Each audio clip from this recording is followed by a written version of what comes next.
Good evening, everyone. This is a regularly scheduled meeting of the Montclair Planning Board. Notice of this meeting is posted in the lobby of this building and also published in local papers. The proceeding this evening is going to be broadcast on Channel 34 and also available on demand on YouTube and at Montclair's website at montclairnewjerseyyusa.org. This meeting is a quasi-judicial proceeding, meaning that we have powers and procedures akin to a court of law. We have to determine facts objectively and draw conclusions in order to provide the basis for official action. Any questions or comments that we receive should be directed or connected to the decision that we have to make and things that we can consider legally in connection with making that decision. Decorum appropriate for a judicial hearing is expected to be maintained at all times. First on our agenda this evening is our roll call. Chair Nguyen? Here. Vice Chair Brodock is excused. Mr. Schwartz is excused. Mr. Cook is not here. Councilor Schlager is excused. Ms. Willis is excused. I think there's the flu going around. Mr. Bruni? Here. Mr. Ian Wally? Here. Ms. Lockman? Here. Mr. Barr? Here. And Mr. Gilmer? Here. Okay. Okay. We have our minutes from our January 13th meeting. I believe that amendments to the minutes were presented or sent around by Ms. Willis and Ms. Lockman. Are there any other changes? No, I move we accept as amended. Second. Tony, was that you? Okay. Mm-hmm. All in favor? Aye. Opposed? Abstentions? Abstain. Okay. Okay, that brings us to the application of M&M Tylick LLC.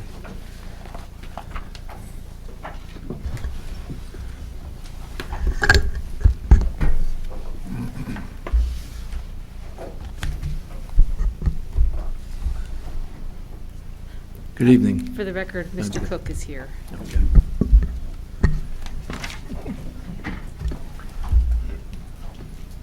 Ready? Good evening. Evening, Mr. Chairman, members of the board. Alan Trembulac, appearing on behalf of the applicant M&M Tylick LLC. This is an application for site plan approval to expand the existing mixed-use building on property located at 182 Glen Ridge Avenue. Property is a rather long and narrow lot located in the C3 zoning district on the southerly side of Glen Ridge Avenue, directly adjacent to the municipal parking lot. The property contains a two-story mixed-use building with two retail spaces on the first floor and two-bedroom apartments on the second floor, with some garages located in the rear of the property, which I believe provide parking for, I think, 8 cars currently.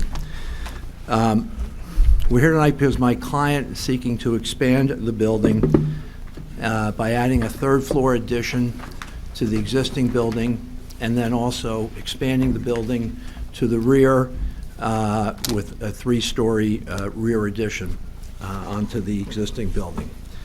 The genesis of this project and the key component of this project is arts related. My client and his wife who own this building are both artists, and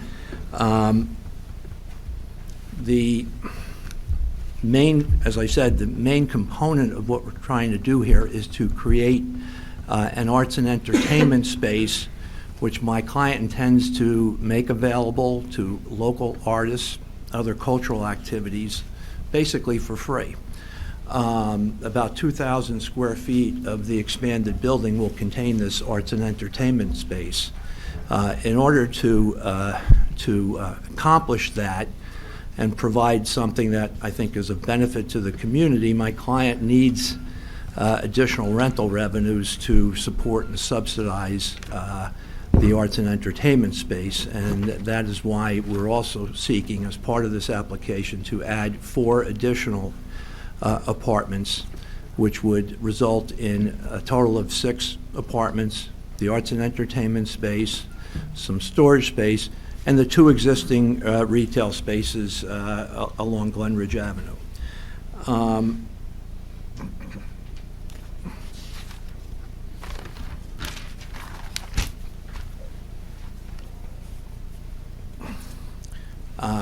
We're proposing to provide a total of 10 parking spaces, which would be located within the rear addition to the building. And also as part of this, and as you'll see, there'll be a substantial improvement to the exterior of the building, which will also, as you'll see, be somewhat consistent with the arts theme of what is happening here. In addition to site plan approval for the expanded building, we also are seeking several variances, mostly all related to parking, including a parking deficiency variance, waivers for aisle width and parking space dimensions, and a couple of other ones which will be discussed this evening. I intend to present the application with 3 witnesses. My first witness will be Mark Tylek, who's sitting to my right, who will discuss his plans and what he hopes to achieve with this project. Following him, Paul Sionis, the project architect, will discuss his plans and also provide some planning testimony in support of the variance. And finally, we have Joseph Steiger, a traffic engineer, who will discuss traffic impact and parking issues with regard to the project. So, I assume you probably want to mark some exhibits before I call Mr. Tylek. Oh, absolutely, yes. That's my cue. A1 is the application. A2 is the certification of taxes paid. A3 is the proof of publication. A4 is the affidavit of service. A5 is a 9-sheet site plan prepared by Sionis Architects dated April 23rd, 2019, and revised July 10th, 2019.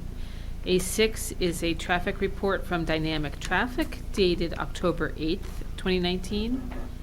A7 is the report from Suburban Consulting Engineers dated June 6th, 2019. A8 is the report from the Montclair Planning Department dated October 15th, 2019. And A9 is the email report from the Township Fire Official, John Thomas, dated November 4th, 2019. Okay. Yeah, my first witness is Mark Tylek. Sir, do you solemnly swear the testimony you're about to give will be the truth, the whole truth, and nothing but the truth? Would you please state your full name and your business affiliation for the record? My name is Mark Tylek, Tylek. I'm a managing partner of the LLC that owns the property. And that's M&M Tylek. Tylek LLC. Yes. Okay. Mark, do you live in Montclair? Yes. How long have you lived in Montclair? 30 years. Okay, and you've already indicated you're managing member of M&M Tylek LLC. Who's the other member or My members? wife. She's the other M? She's Maria and M. Mark. Okay. And the LLC is the owner of the property at 182 Glen Ridge Avenue, correct? Correct. How long have you owned that property? Since 1993. Okay. Can you discuss the current uses of the building? So the front, street front is mixed-use, 2-story building with 2 stores on the first floor and 2 two-bedroom apartments on the second floor. And in the back, we have 3 independent garages with 8 parking spaces. Okay. And there's a parking lot in between the garages. Okay. How many cars are able to park in the rear yard, either in the garage or on the surface lot? So if we use the garages and the parking lot, it'd be about 10, but we're currently only using the parking lot. We're not using the garages for parking. And all my tenants, they have 4 cars, so there's 4 cars there all the time. Plus, when I go there, that's a 5th car. Okay. So how are do you allocate the existing parking spaces among the residential and commercial Yes, tenants? they each have a designated spot that's in their lease. Okay. With regard to the retail tenants, do they each have one spot Yes. in the rear? Where do their customers currently park? On the street or somewhere in the neighborhood. Okay. And then the retail tenants use the other spaces? Residential tenants? I'm sorry, I meant to say residential, yes. Yes, they use the other 2 or 3. Okay. How do people access the rear parking area from Glenridge Avenue? Through the same driveway from Glenridge Avenue, Okay. between the buildings. And that's a narrow driveway, correct? Yes, About 9 feet wide, yes. but cars are able to get in and out? We never had a problem before. No, never had experienced any complaints, No. problems, accidents? We had complaints when people from the neighborhood parking on our lot. Okay. And, a few times we had to call police to move the cars. But no issues No issues with that. regarding cars being able to either get into the rear lot No. or out of the lot at No. Glenridge Avenue? Okay. And you're proposing to continue to use that driveway for this expanded project, assuming it's improved? Yes. Okay. All right. Why don't you discuss for the board your proposed expansion of the building, what it is you're trying to accomplish, what it is you'd like to do with the expanded building? So I prepared a little statement, written statement. I want to apologize to you for my English. I'm an immigrant, and English is my second language. Why I think it is important to have another art center in town. Montclair is an artsy town. Its artsy ambience is a magnet for people from other towns. The art scene is also what appeals to many Montclair residents, many of which are artists themselves. In my opinion, there is never enough art to view, and more variety the better. New venue will make possible for more artists, more Montclair artists among them, to exhibit. Our development will consist of art center and 4 residential units. The 2-story art center will have 1 large room on the 2nd floor and 4 studio/office on 3rd floor. It will also have its own bathroom on each floor. Main room will be used for small exhibitions, rehearsals, and visual arts and performing arts. We will also engage in activities related to mentoring young future artists, actors, musicians. More artists will have opportunity to exhibit. We intend to cooperate with other organizations in art fields, among them Studio Montclair, which doesn't need introduction. With over 400 local artists as members, they will be able to use our art center as another venue for their exhibitions. Our office space on the 3rd floor will also be available to them for their monthly meetings. We will also extend the same courtesy to other local organizations, art organizations. How Art Center will benefit by being part of this development? As a part of entire development, the Art Center will be subsidized when required by the rents from the residential part of the development. Majority of the expenses, including management and maintenance, will be covered when needed by proceeds from the residential rental spaces. Consequently, the Art Center will not be dependent on government, private funds, donations, charities, grants, etc. Also, its existence will not be contingent on sale of art. It will be much easier and therefore much cheaper if the Art Center be maintained by the same company that will maintain the residential part of the development. We'll use the same overhead, the same cleaning crew, the same security crew. As an independent organization, the Art Center will not be obligated to pay rent to the owner of the development for the space it will occupy. The space will be approximately about 2,000 square feet on 2 floors. In the center of town, probably could bring about $3,000 to $5,000 if rented commercially. The rental income from residential part of the development will also pay for the art center utilities, electricity, water, sewer, air conditioning, and heat expenses. In addition, the development will pay for other expenses generated by art center, commonly covered by rent, like real estate taxes, maintenance of elevator, cleaning of common grounds, snow removal. All of those are normally covered by rent, but in our case will be provided to the center free of charge. Those will be the savings that will allow the art center to exist and pass them on the artists and onto the organizations participating in our activities. Who will benefit from the art center being part of this development? The immediate beneficiaries will obviously be Montclair residents, Montclair artists, and local art organizations. We intend to cooperate with other art organizations, among them what I mentioned, Studio Montclair.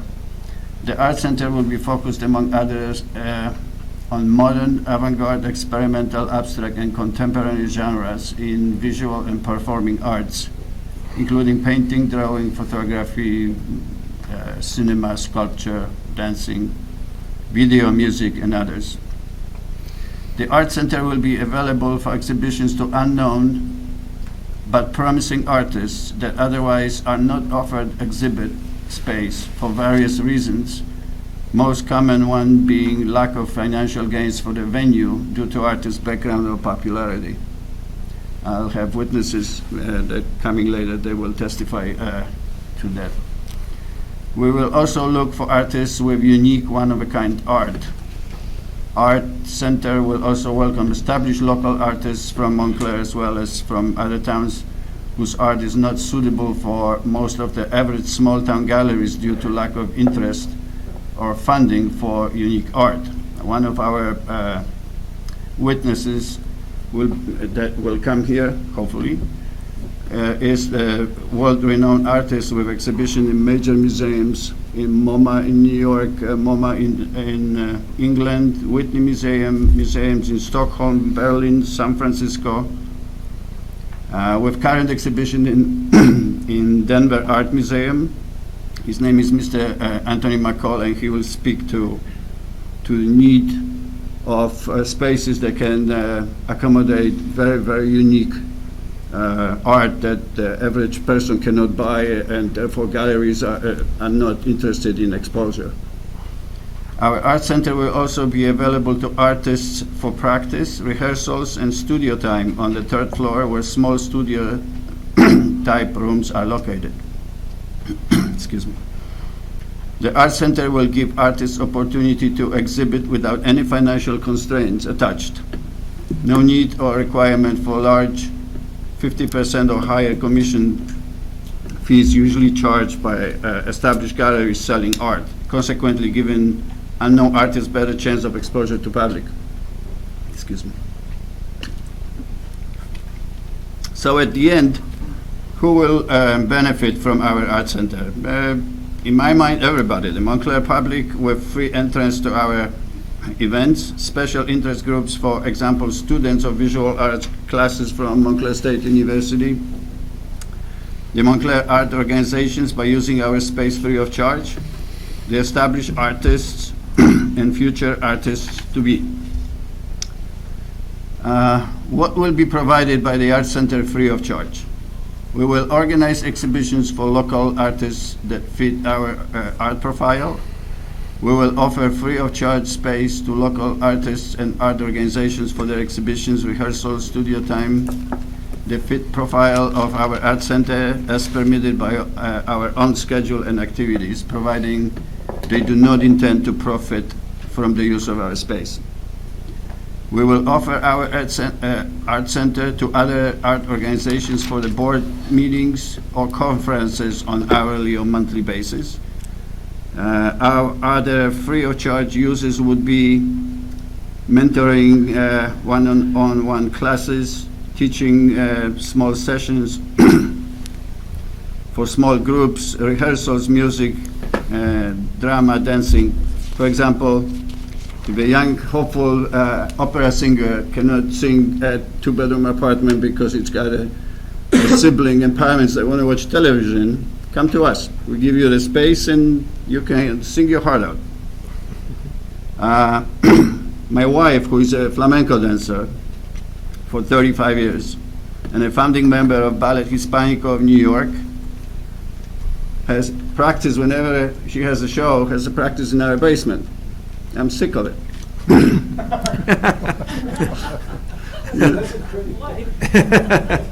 You know, I hear flamenco. I love flamenco music. No, you know she's watching. You know she's watching. It's all right.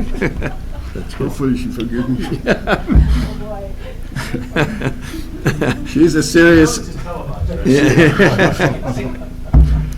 She's a serious flamenco performer, and you know, she performed in Lincoln Center and recently performed for American Airlines in JFK Airport at the terminal. And she also was a school teacher in Montclair Public Schools for 20 years. On Saturday programs, she was teaching dance to kids. So in essence, what we will offer will be a free space and events to Montclair artists and our organizations as well as public. I want to bring your attention to the fact that it is our intention that most of exhibitions and art events will be free of charge to Montclair residents with valid proof of address in Montclair. Anybody who has a driving license with address in Montclair will have everything for free, if we organize something that is free. If we have a different organization that comes to us and let's say wants to sell art, and we allow them to do it, then it's going to be, we will charge them maybe 10% fee of their sales. But if you have a Montclair address and ID, you will be able to attend for free. How we intend to make some profit from time to time? Because obviously, you know, if everything goes out of whack and my calculations are not what they're supposed to be, then we're going to be in trouble.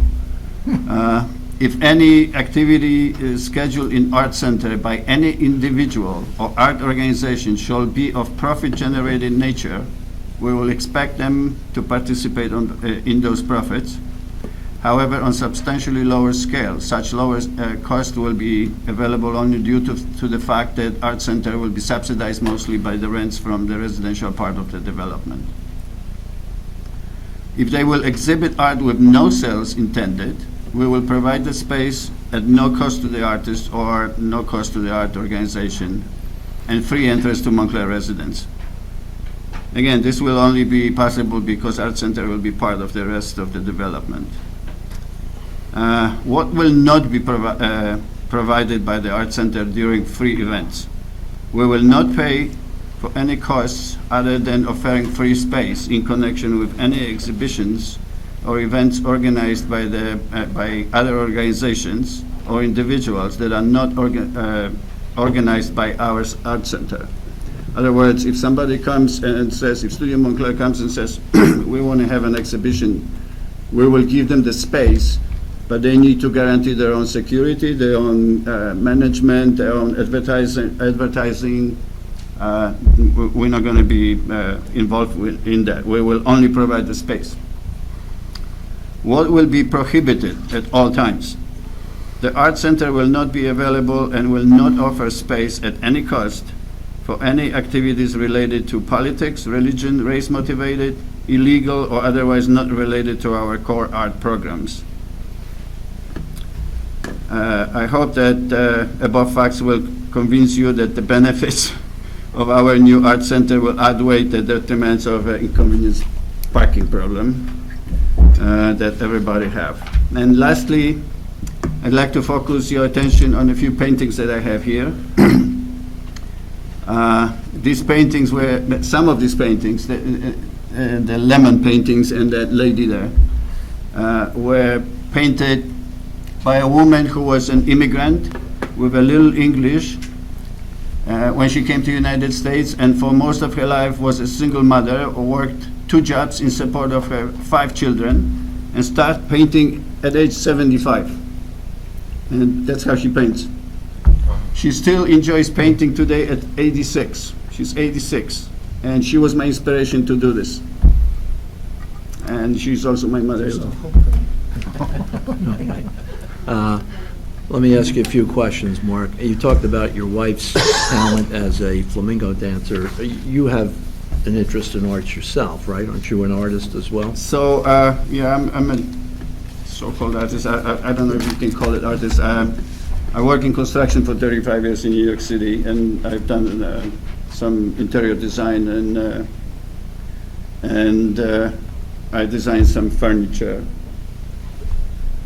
And that's And you have a, that's my expertise. Interior design, finishes, exterior finishes, special finishes for clients. we obviously have a serious interest in art.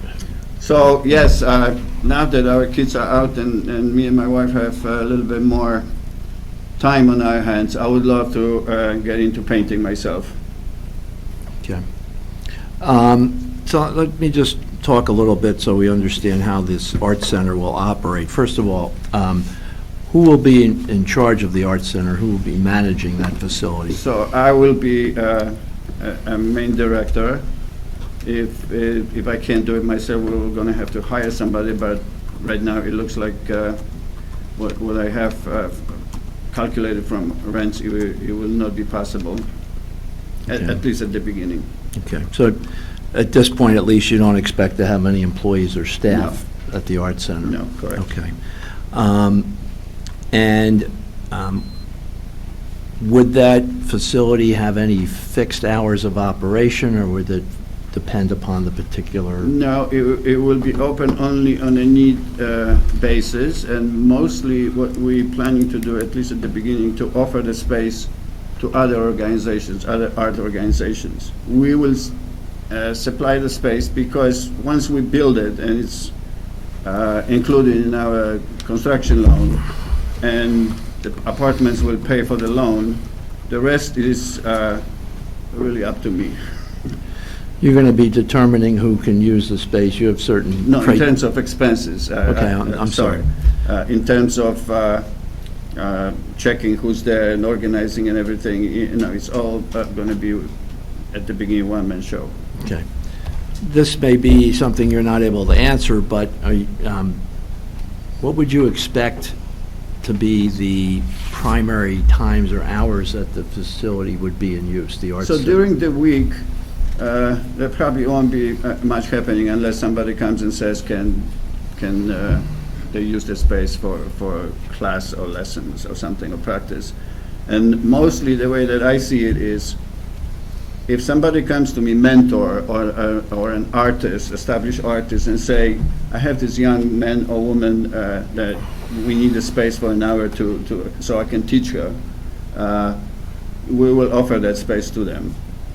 But they will not need management or anything. I just open a space for them and they will use it. Besides, I'm going to be a few hours a day, hopefully there, in my office. One of the offices on the third floor is going to be my office. Okay. And I just want to understand, I think you said, and correct me if I'm wrong, that you will offer this space to Montclair residents by proving their residency by providing you with the driver's license or some other documentation, and you would provide it to those local artists for free of charge, is that right? Correct. Unless they're actually displaying artwork for sale, Correct. in which case you would take a small commission perhaps. Correct. All right. And would it be available to, not just be available exclusively to Montclair artists, or would it be? On a free basis, it will be available to Montclair. We will prefer Montclair artists and art organizations. But if somebody wants to come and we have an opening that nobody wants on Tuesday at 2 o'clock, and somebody wants to use this space, we will also offer it. Okay. All right, I want to just talk briefly about some of the other space that's proposed for the expanded building. First of all, there's, I think, about 400 square feet of office space that are shown on the plans. Who So- will occupy that? So the one of space? them will be mine, and the other two are studio slash office, art studio. So if we have an art exhibition, for example, and it will go on for 2 weeks, and the person wants to, during that time, paint upstairs, we'll give him the office to, we're gonna call it studio, and he can use it for his own use. None of the offices and none of the square footage or whatever parts of our development will be rented to anybody for different things other than core art spectrum. So so in other words, the office space on the plans is really part of the art center? Yes, it and is. it's the users, I mean, that would be an ancillary use to the art center? Yes. Not rented out to an accountant or a lawyer or anyone of that nature? No. Okay. I think there's also some storage space that's shown on the plans. Storage space will be used for the art center, because we're planning to have different activities. If we're planning to have movable walls for exhibit of art, because the space is only 700 or 750 square feet, it's not a big space. We will have movable walls put in the center, and those walls will be stored in that big storage space when some other things are happening. Okay. So again, similar to the office use, the storage space is, an ancillary The component of entire the art center. 2,000 square feet on 2 floors is meant to be used by art and art organizations and geared towards art. Okay. I'd like to go on and just ask you about your plans for the parking spaces that will be provided as part of this plan, and I believe the plan provides for 10 parking spaces. How will those spaces be allocated to specific tenants? So I think my experts should address that, but whatever parking we have there now for the tenants will still be for the existing tenants, and new tenants, I think will get one each. Okay. Now, you indicated that currently each of the retail tenants has one space in the rear. Correct. Will that continue? Correct. Okay. And the remaining spaces provided as part of this new plan, would they be allocated solely for the use of the residential tenants in the building? That's correct. Okay. So customers coming to the retail stores would not be able to park in the rear, correct? They never did. They don't do it now, In right? 27 years. Okay. And, okay, you're proposing, as part of the parking plan, some tandem parking spaces where one car parks in front of another. How do you intend to manage those spaces or allocate those spaces? So most of the tenants, when they move, we tend not to rent for 1 year. We're usually looking for tenants that rent for 3 or 5 years. And once everybody is situated in the building and they all know each other, they will cooperate with parking. Well, if you have is it correct that if you have a tenant that has 2 cars, that tenant would be assigned the tandem spaces so that Yes. they're both of their cars, one in front of the other? That's correct. Okay. And that would vary depending upon what your tenant mix is? It's entirely up to tenants. I always leave that to tenants, and we had no problem for 27 years. All the tenants are happy with the parking so far. Okay. Are you providing any, based upon what you said, I guess it's clear that you're not providing any parking spaces on-site for anyone utilizing or attending any of the events at the Arts Center? No. And where do you anticipate that those people would park? Well, we're in the center of town, so, we're within walking distance from 2 train stations, we have bus, and we're getting that 4 or 5 story parking deck Mhm. that will probably absorb majority of parking around. Okay. By the way, do you intend to live in one of the apartments in the building? Well, funny you should mention that. If I can convince my wife to do that, somewhere in the future, yes, that's what I would like to do. Because if I have to work there and I'm going to have a studio there, and she's going to have her dancing practices there, it'd be very convenient for us to live there. Okay. And just so it's clear, I think it is, that you're going to be managing the use of this building, Yes. correct? Yes. Managing the residential apartments. Yes.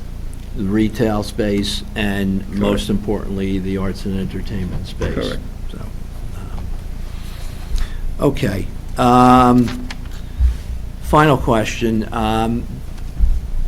Did you participate in designing the new exterior facade for this building? Yes. With Mr. Sionis? Can you discuss the design or the thought process that went into your selection of the new facade that's being So I proposed? thought we're going to do that with Paul's Paul gonna- in the okay. middle of Paul's testimony, because we have pamphlets to show everybody. Okay.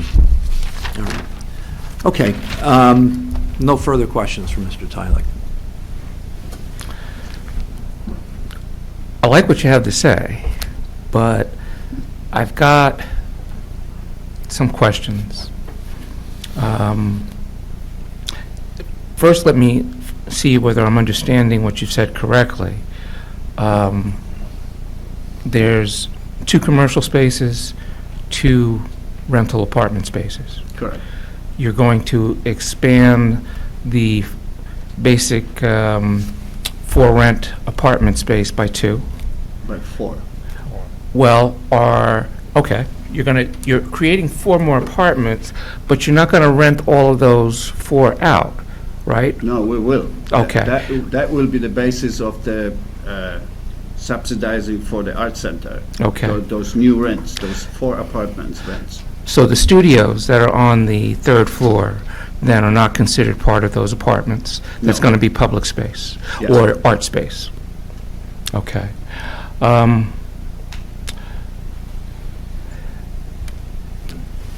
How do we, as the planning board, how do we know how this is going to operate going forward? Because we always have to think about what happens 5 years from now, 10 years from now. What happens when you start owning it, stop owning it? You know, no offense, but you've been here 30 years, and I will guesstimate that maybe you were at least 20 when you came here. I was a little older than that. You know, so, 10 years from now, 20 years from now, is this how this space is supposed to still be operating? I hope so.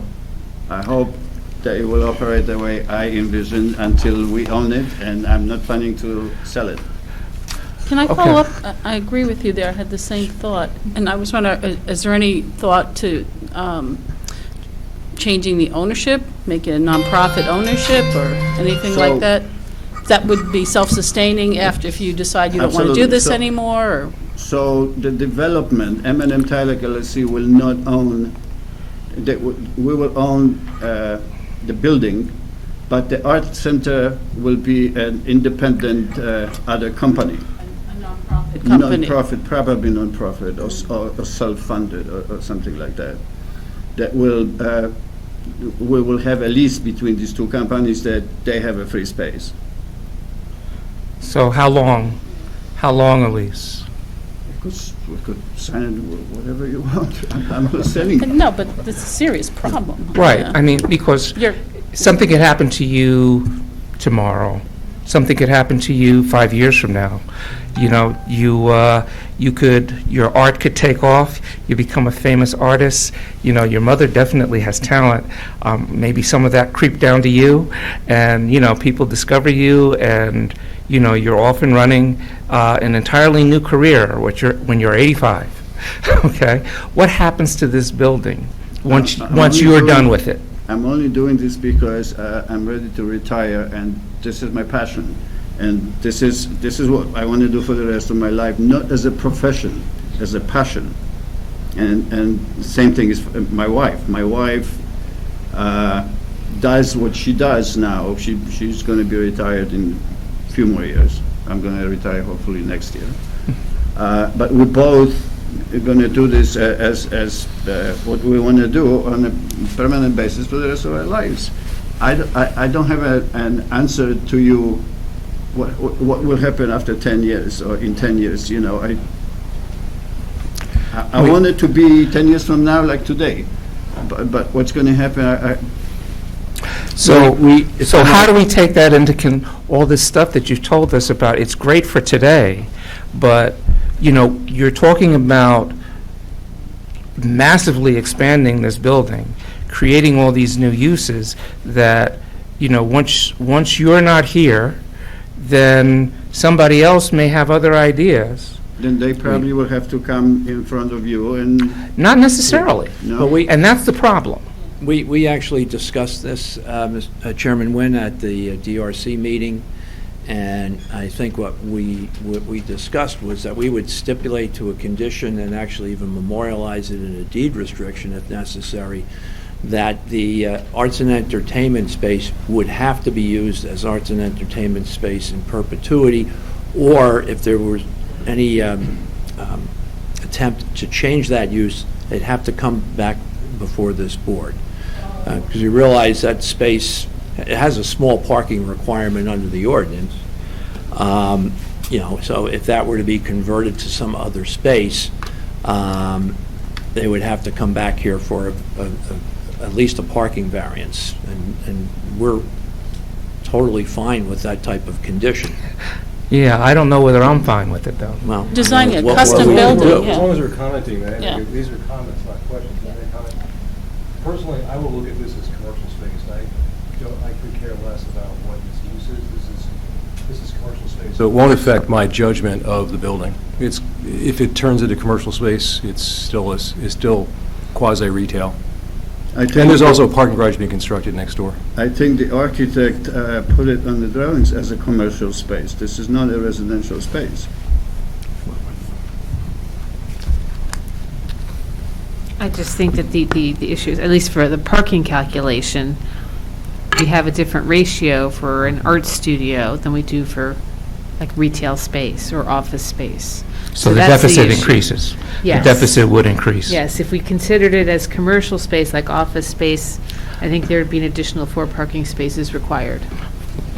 That seems counterintuitive because art space should have a higher parking ratio because it's very likely that you'll have, during exhibit, it's likely that you'll have more parkers, but that's just the ordinance. Yep.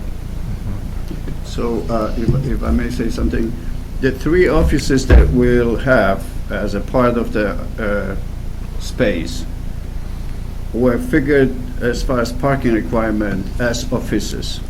So if they were required such and such parking as an office, it doesn't matter who uses it as an office.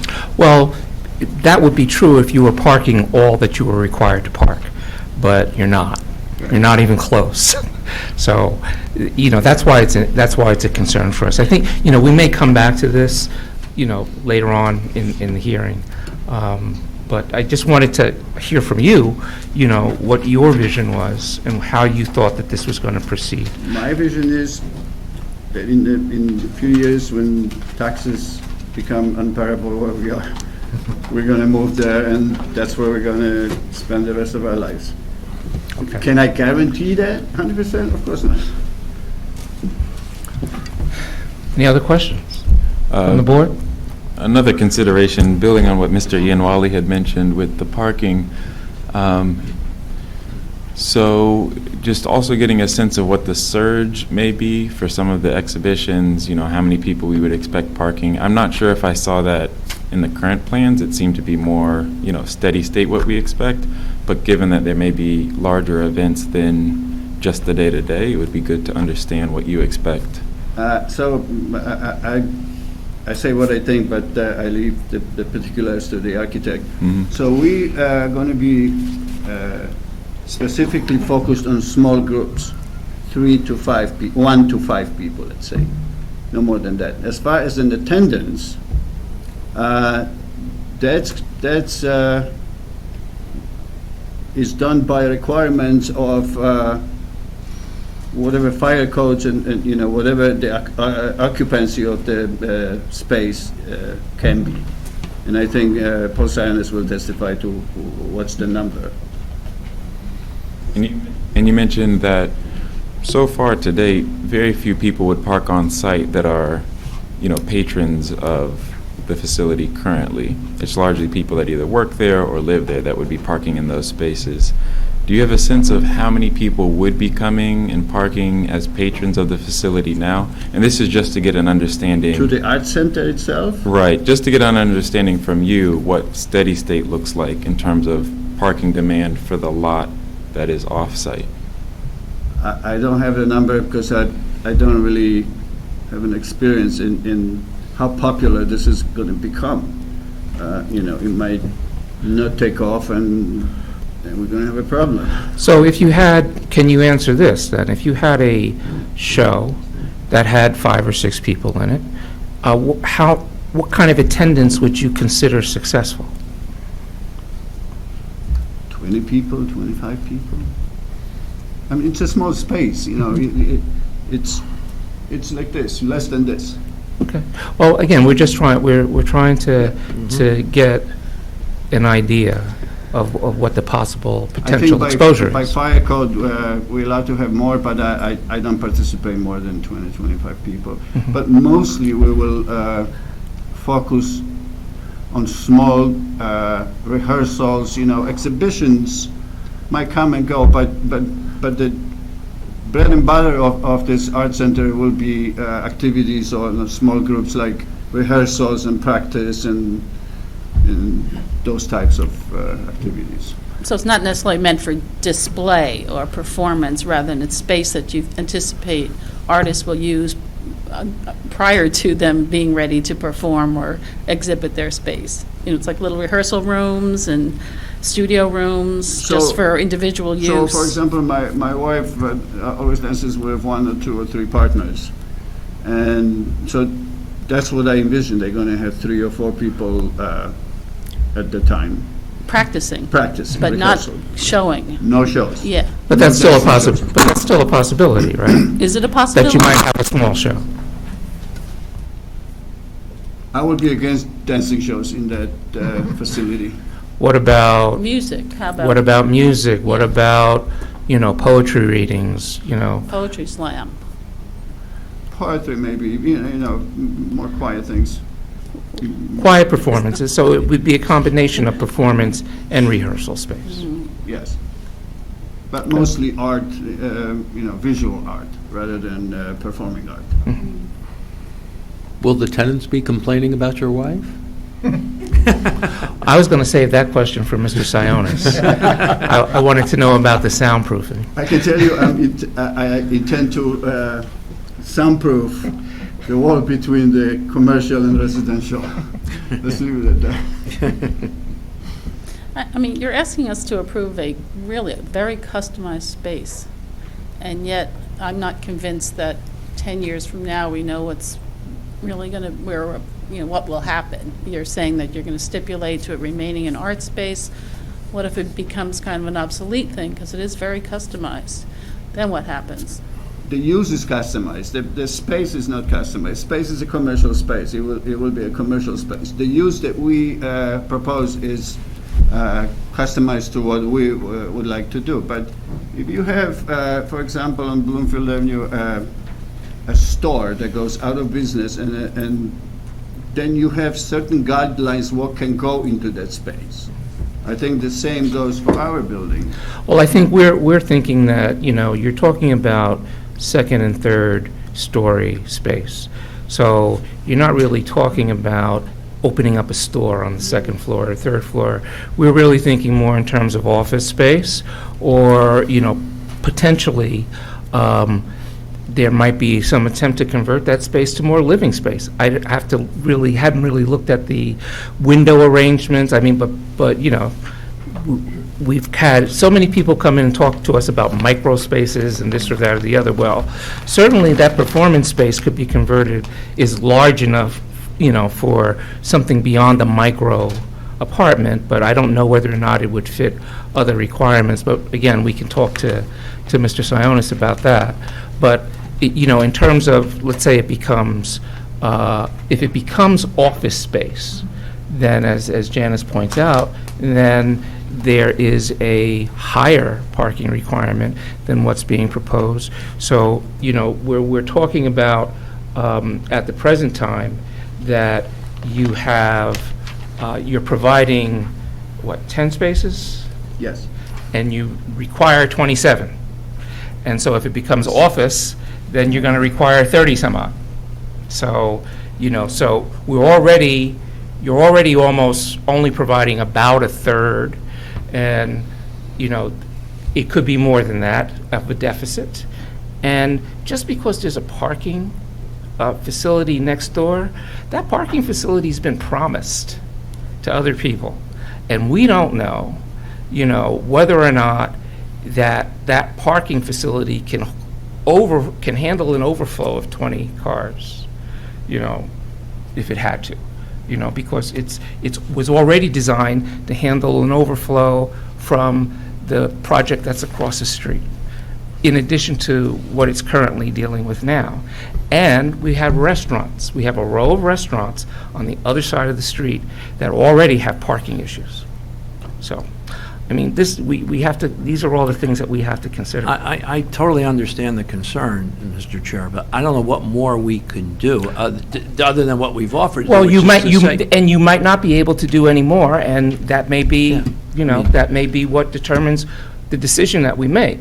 But, you have to understand that they're, just because you've done everything that you can do, that doesn't mean that it's necessarily going to be enough. But we're, just to repeat what I've already said, we're willing to stipulate and formalize it however the board feels it needs to be, that this space can only be utilized as arts and entertainment space, and that any other use would require that the applicant or someone come back to this board and seek permission for that use, which would implicate, additional parking requirements for sure. Did you state that you would put in a deed restriction to that I effect? think that was discussed at the DRC Okay. meeting, according to my notes. That's what I thought I heard. Yeah, So what do you need to do in order to change a deed restriction?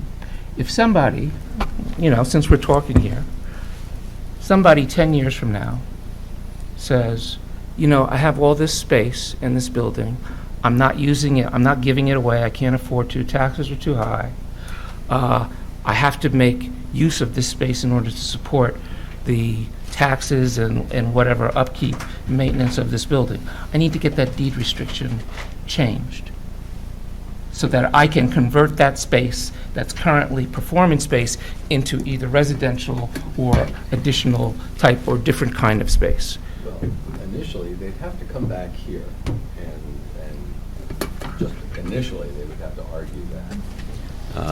And come back before the board and seek the variance that the applicant is speaking about now. Then I think it's more of a problem. If they convince a later board that, yes, we want to change the use of the space. Well, I'm talking about the deed restriction. No, I'm trying to get to that, because at that point in time, if they convince the later board, a board down the road, 10, 20 years, whatever it is down the road, I think they could make an application to court to have that deed restriction lifted. What if they don't get that prerequisite? I What would think- they have to, what would be the standard in I court to don't have to think change they- a deed restriction?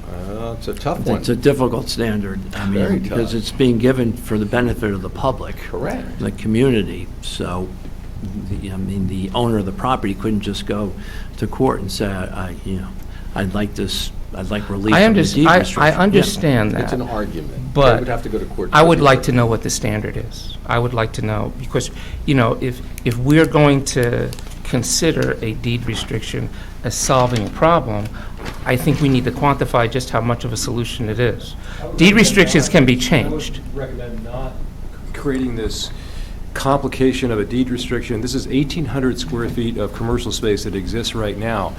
I think that it's overcomplicating a pretty simple issue. That's my opinion. Just to clarify, it doesn't exist right now. This is Well, new it says space. existing and proposed on the plans that I just read, 1887 square feet. This is the part of the addition. Yeah, this is new space. Well, I'm just looking at the first page of the plans that we have. You're looking at the front probably.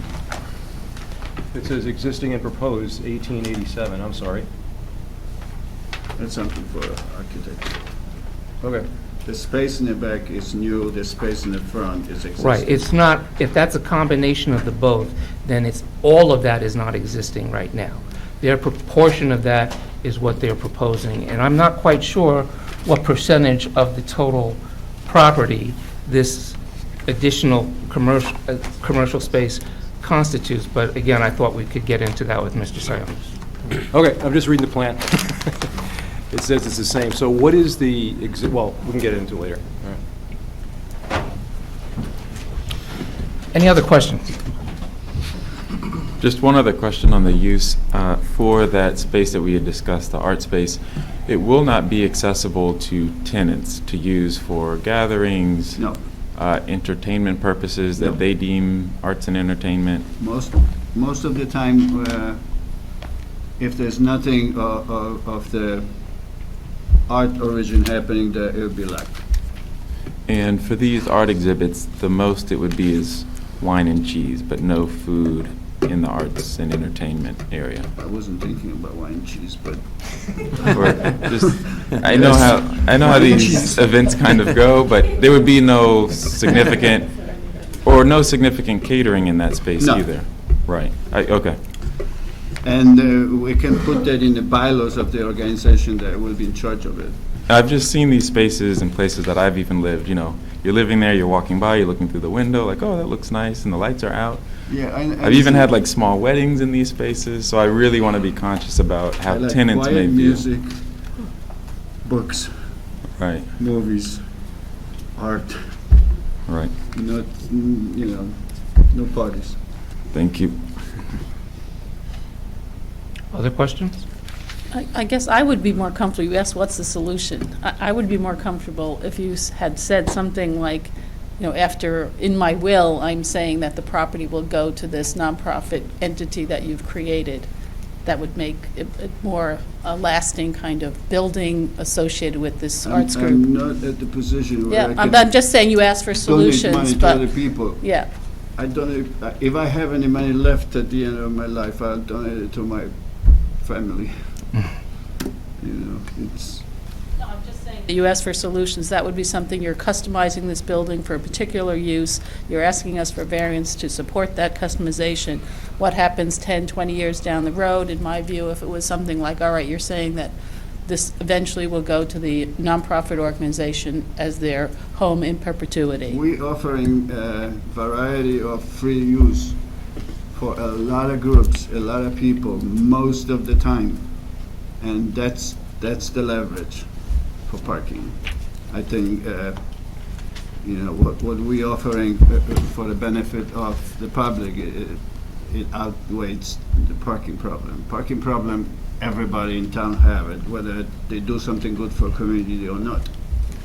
We want to do a lot good for community.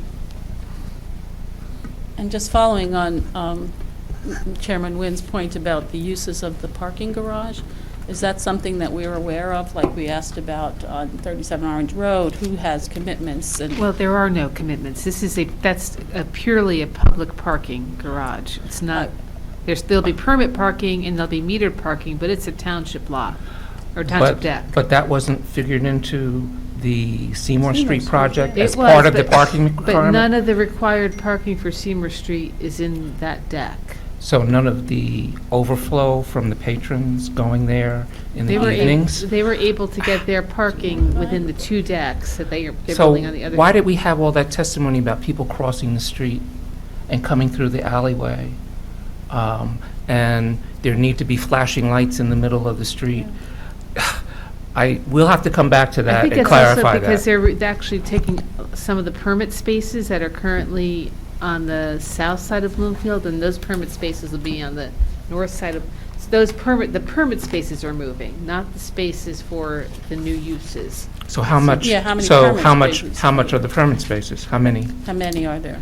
We need to know that. That I Yeah. don't know off the top of my head. Yeah, we need to know how many publicly available spaces there are to see if there are spaces available for overflow, right? In both current state and future state. So I've parked in that lot daily for a year when my son went to Annie's Playhouse right around the corner from there. So parking was very difficult. So also current state and also, where it's looking to go. Because I know not all the square feet will be the same, but this is increasing by about 3.5 times. So just getting a good sense would be helpful. I just wanted to make a comment. I mean, I think it's a great idea, but I think the concept is flawed. We've got a commercial space, we've got apartments, we've got a not-for-profit space that's not really a dedicated not-for-profit because it's not being incorporated as one. So there's no long-term solution here. And I think those are some of the challenges as we kind of think about it. And the biggest piece to this, to me, is that parking, because having been over there a few times, I will turn around and just get out of there and not go to the whatever restaurant or whatever it is because I can't park. It just gets frustrating. So I love what you're saying. I just don't know how this concept works. But that said, we are still willing to listen to, give you the opportunity to explain that to us. We're going to try. If I could just revisit and give you the guidance that I think you were looking for earlier, Cox says that, quote, "A party's conduct, change circumstances, or other relevant equities may preclude enforcement or warrant modification of a restrictive covenant," end quote. Yeah, and when you start talking about equities in connection with the commercial property, and people, that. But anyway, I understand. This is I think we're getting ahead of ourselves here. So, are there any more questions of this witness? Are there any questions from the public of this witness about his testimony this evening? Okay, Mr. Tremulek? Okay, Paul Sionis.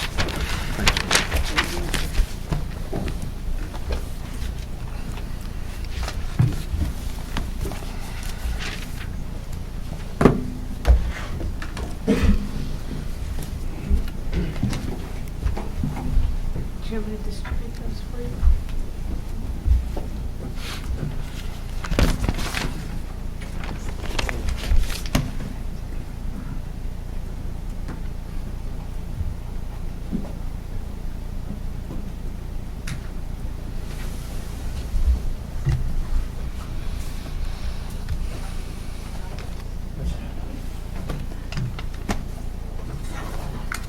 Would have been nice to have had this ahead of time. Imagine that.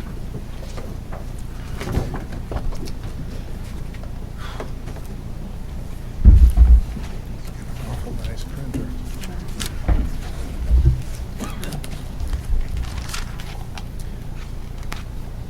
Okay, Paul, you ready? What do you need? I'm trying to discuss a bunch of them. You have one, Arthur? I do have one, thank you. Do you need another one here? Yeah.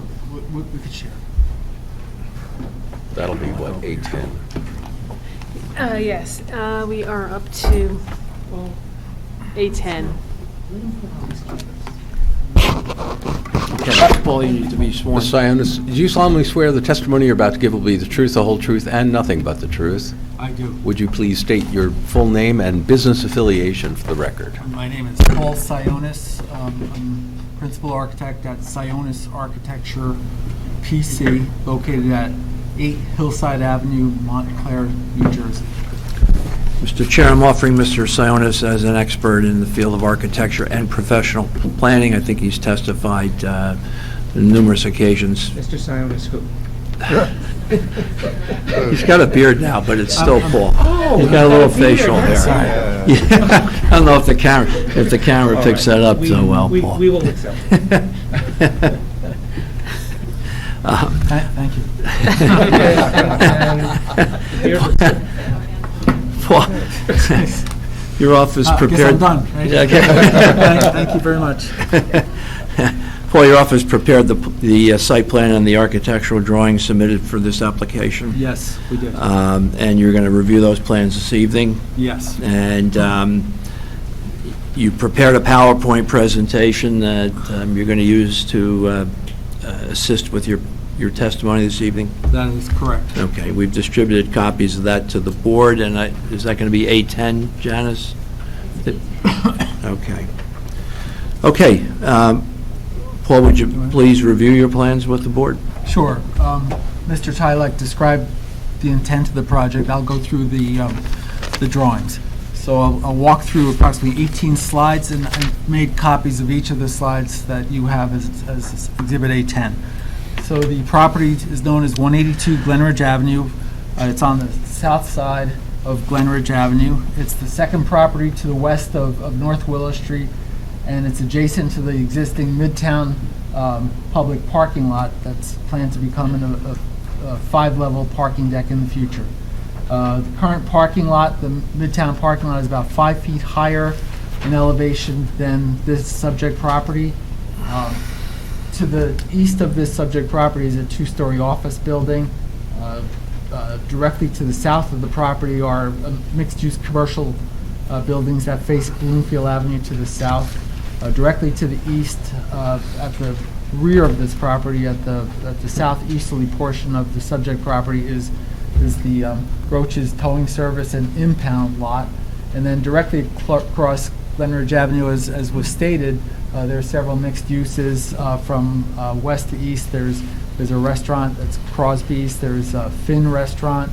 There is a retail store and a bakery. There's a church, and then another restaurant, Salute, at the corner of North Willow and Glenridge Avenue. Second slide is the tax map. Basically, this property is known as Lot 25 within Block 3205.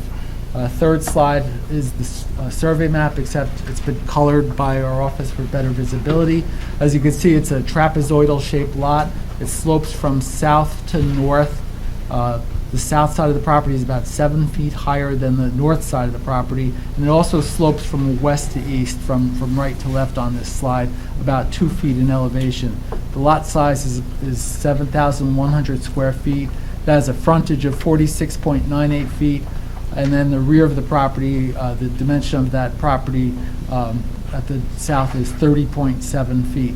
The lot depth is approximately 180 feet along the westerly side and 192 feet along the eastern side. The next slide, number 4, is the survey map, but with photos of the existing improvements on the property. So the property is currently improved with 2 buildings. There's a building in the front, which is a 2-story brick building. That, according to the township tax records, it was constructed around 1924. The first floor of the building has 2 retail stores. The second floor of the building has 2 residential dwelling units. Attached directly to the rear of this 2-story brick building are garages. There's a garage directly attached. Both are attached to this building. There's a garage at the southerly side, and there's another garage further to the south, and both of those garages are attached to this main 2-story building. At the rear of the property, there's a freestanding or detached 3-car garage. So currently there are 7 garage spaces on this property. There's an existing driveway on the easterly side of the property. That's a 9-foot wide driveway, so that's a narrow driveway that's probably existed since the building was built. Okay, the next slide is slide number 5. Slide number 5 is a portion of the zoning map, and the property is located in the C3 Central Business Zone, and the permitted principal uses within this zone include retail sales, art studios, art galleries, offices, and apartments, but apartments are not permitted on the first floor within this C3 zone. There's a maximum building height of 37 feet, 3 stories within this C3 zone. Slide number 6 is the proposal, and this is an artist rendering. And the proposal, as we've heard, is to expand the existing building, step the building back at the third floor, back from the existing facade, so it's an existing two-story building. Proposal is to step that third floor back, have a new sloped metal roof to serve as a transition from that two-story space to the new three-story space to the rear. The two existing retail spaces on the first floor are proposed to remain. Two existing apartments at the front of the building are also proposed to remain. The proposal is to add a total of 4 new two-bedroom apartments to this property, plus, as we've heard from Mr. Tylak, a new arts and entertainment space with an open gallery on the second floor. And this rendering indicates the future Midtown parking deck, and this is as obtained from the township. That drawing. Slide number 7 is a cross-section that helps explain what's going on with this property. So basically, the proposal is to create a new structural deck that will cover the property and cover parking, and then to build on top of that structural deck. One new apartment will be created at the third floor on the north side with access to an exterior terrace that faces Glenridge Avenue. There'll be as I stated, there'll be a new addition above a structural deck, or a structural platform that will cover the newly organized garage space, and all of the parking space will be covered by the structural slab. 3 new duplex or two-story, two-bedroom apartments will be constructed to the south of this property. There'll be a new elevator, a new full-size, full-service elevator from the ground level up to the top level installed in this building to make this barrier-free accessible, the new spaces. And then there'll also be this 2-story arts and entertainment space with the second floor open gallery within this building. Next slide, slide number 8. Slide number 8 indicates both the second and third floor plans. As I indicated on the second floor plan, the left side or the south side of this property will have 3 new duplex two-bedroom apartments. So those apartments are shown from left to right. Each of those will be 2-story apartments. To the right or to the north of those duplex will be the open gallery space on the second floor that Mr. Tylak discussed. And above that will be lockable artists and studio storage, plus 3 small offices on the third floor. The front of the second floor are those existing two apartments on the second floor, and then the third floor has 1 new 2-bedroom apartment set back from the front property line with the terrace at the third floor. Each of those duplex apartments will have recessed balconies, both at the second floor and the third floor facing east, and then the rearmost apartment, the rearmost duplex apartment, will have a large terrace at the south side of the building, but only at the second floor. Slide number 9 is the roof plan.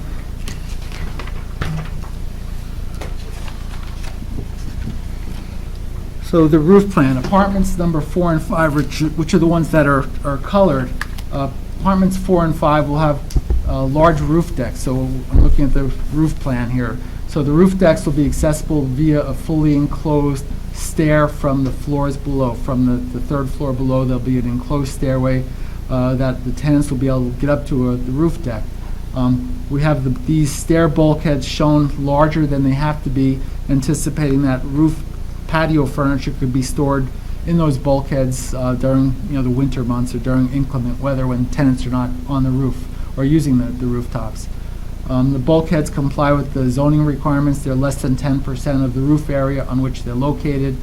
All of the HVAC units will be located on the flat roof, so I'm pointing to some of the HVAC units that we're anticipating for the building. We're showing 6 in the front here, 4 in that area, 2 for this dwelling unit, another 2 for that dwelling unit, and then at that another 2 for the rear or southernmost dwelling unit. All the roof areas that would be separated with privacy screens, either wood or composite screens that would be about 6 foot 8 inches high, separating each of these roof areas to provide privacy between the flat roofs. Slide number 10 is the basement plan. The The existing basement, which is colored on the plan you have in front of you, that's on the front of the building. So we're not excavating any additional basement space, but the basement space is currently used for utilities and storage, but we're also proposing to put the individual tenant storage. The town ordinance requires that each residential tenant has at least 200 cubic feet of individual storage. So we're indicating the tenant storage, there are 6 cubicles of 200 cubic feet within the existing basement area. Slide number 11 is the first floor plan, or the ground floor. And as I've indicated, all of the parking stalls will now be accessed through a new overhead garage door. So where I wrote number 1 and circled it on the plan you have in front of you, that's a new 9-foot 9-inch high, 10-foot wide garage door. So all of the cars will enter this garage under the building through the overhead garage door. 10 parking stalls are provided. One of those spaces that I pointed to is the barrier-free or handicap parking space with the painted access aisle or striped access aisle next to that stall. All of the spaces are tenants-only parking, so the applicant, Mr. Tylek, will assign each of these spaces to tenants. The stall sizes of the aisles are undersized. They're slightly undersized. But as I said, they'll be assigned to each of the tenants, who should become familiar with their assigned spaces. So if these spaces are 4 inches narrower than the requirement, after people park here, they'll know that their space is 4 inches less than 9 feet in width, and they'll be used to that. Bicycle storage is provided for tenants. So I have a number 5 with a circle around it. That's common storage for the tenants. If bicycles are mounted to vertical racks, up to 13 spaces bicycles could fit there, but we're anticipating that there might be baby strollers or other items that could be stored there. Trash and recycling for the tenants will be accommodated in this area at the southerly side of the ground floor with the number 6 shown. So this will be at the rear of stalls number 8 and 10. Also pointed to the other area, trash and recycling at the front building. That's for the retail tenants, and the applicant will be responsible, or management will be responsible for taking the trash and recycling, either having it collected or bringing it to the street. Tenant storage, as I stated, tenant storage will be in the existing basement. The 6 cubicles, the 200 cubic foot cubicles will be in the existing basement. Plus, I'll show you, or other floor plans, you can see that we've located oversized interior closets within each of the units. Slide number 12 is the rendering again. As I stated, the proposal is to step the building back so it's not such a strong statement on the front of Glenridge Avenue. So we have the 2.5-story building next door, which is Mr. Kushner's office building. And then we have the 5-story parking deck. So the proposal is to step the building down in height from the 5-story parking deck to the 3-story proposed improved property down to the 2.5-story building next door. The slide number 13, these indicate the west and the east elevations, and as Mr. Tylek stated, he basically selected all of the exterior finishes. I've known Mr. Tylek probably 25 or 30 years. We worked on his house when he first moved into Montclair, I believe. So he is an artist and a craftsman. So he selected all the exterior finishes. All of the new work on the exterior of the building will be clad in stucco. However, since he is an artist, he's been working with a particular shape, which is this cove shape. He's been working with that for a while, and he specifically is incorporating that shape into the exterior of these 2 facades, both the west facade, which is up against the proposed parking deck, and then the east facade, which is adjoining the 2.5-story building that Mr. Kushner owns. So he will be incorporating those cove shapes as decorative wall panels, and those will generally protrude about 2 inches out past the line of that silver finish. So these rust-colored cove shapes will extend 2 inches past the line of this silver finish. Excuse me, just to understand, Yeah, that's okay. coming towards us, you're saying, right? That It's they coming come forward, out. right. So Right. the cove panels will extend out 2 inches from the main wall with contrasting colors from the main body. So the main Right. body, as Mr. Tyler can explain, is a silver color, and then the cove finishes are a rust or a Corten steel color. But they're all stucco, is that, am I But they're all- missing? These are all stucco, Okay. correct. And then there'll be subtle illumination. You can see that on your pages. Pin lights, approximately 1 inch in diameter, proposed at the top surface and the opposing surface of these cove panels that will form a ray of light to extend from the top cove shape to the lower cove shape. And there's about, I think, a total of 10, 7 on one side and three on this, 7 on the west elevation and 3 on the easterly elevation. The ground floor level at the property lines will be either finished poured concrete or finished concrete block. And then, as I wrote on this slide, we show the outline of the proposed midtown parking deck. So on the west elevation, this will only be about 10 feet away from the easterly wall of the midtown parking deck. So this front portion, or the northern portion of 182 Glenridge Avenue, will be pretty much hidden by the midtown parking deck, but you will see this elevation when you are within that midtown parking deck on the different levels. This portion to the rear is behind or to the rear of the midtown parking deck. And then you can see on the east elevation below the shadow or the actual outline and solid mass of that future midtown parking deck.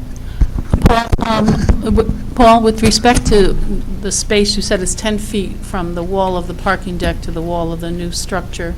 What's within that 10 feet? What's that 10 feet used for? Is that a drive alley or? No, it's not indicated on the township plans. So the township plans just shows that 10-foot space. It's not, sorry. It's to run utilities in that But 10-foot space. it doesn't indicate if it's landscaped or what the surface of that will be. Right, they haven't determined. It's not going to be accessible, so I don't think it's going to be landscaped, a 10-foot space. And it's not even going to be visible because of the elevation change at the sidewalk, and it's going to be closed off at the back, too. But it's visible to the windows Correct. on the side of this Yeah, building? it will be visible. Well, actually, there That are no space will be- buildings, are there? No windows. Are there windows on the west Not elevation? on that west elevation. Oh, so Right. nobody's Only the seeing it. existing windows. Nobody's going to see it Correct. unless you look out from the parking deck. Yeah. I don't know if does Mark want to talk about inspiration? For the design? Yeah. Yeah. So Mark is going to explain the inspiration for the exterior treatment. And then Can we- I'll come back. So I'll have to use this one.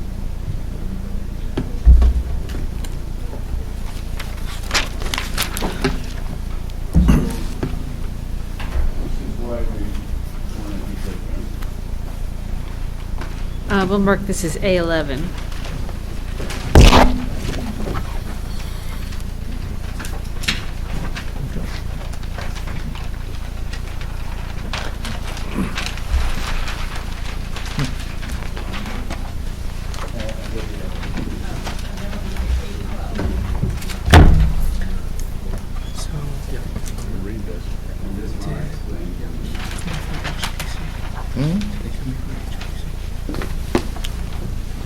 I don't think so.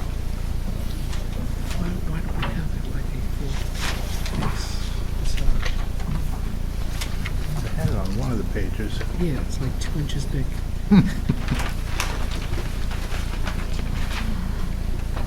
Where is it? I haven't seen it in here. It's just on that little piece. Okay, so page? the first one Next page after that. is pretty much self-explanatory. It says that most of America looks the same. Scale. I'm sorry.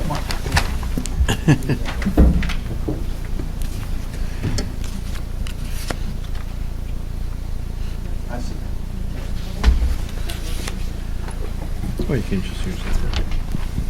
Thank you. So the first one is self-explanatory. It just says that most of the buildings built in the last 10 years look pretty much the same throughout America. I'm sorry? The source. I just want to write what the source of this article is. This is from Bloomberg Business Week, February last year. It's got the date in the upper February right-hand 18th. corner. I forgot my magnifying glass, sorry. And so as an art center, I'd like that to be different than everything else, so people know where to go once they get the idea how the building looks. So all these pages on the other one, the other few pages, the first page 1, page 2, page 3, and page 4 pretty much show the different uses of parabolic elements. Everybody used parabolic on the inside. I used the parabolic on the outside. And page 5 shows that even McDonald's uses the same concept. And then page 6 and forward, those are uses in architecture. The doors, the green doors are at Antonio Gaudi's building. And so is page 9. Page 10 and 11 is the table that I designed about 25 years ago. So I'm familiar with this shape, and I like the shape for 25 years.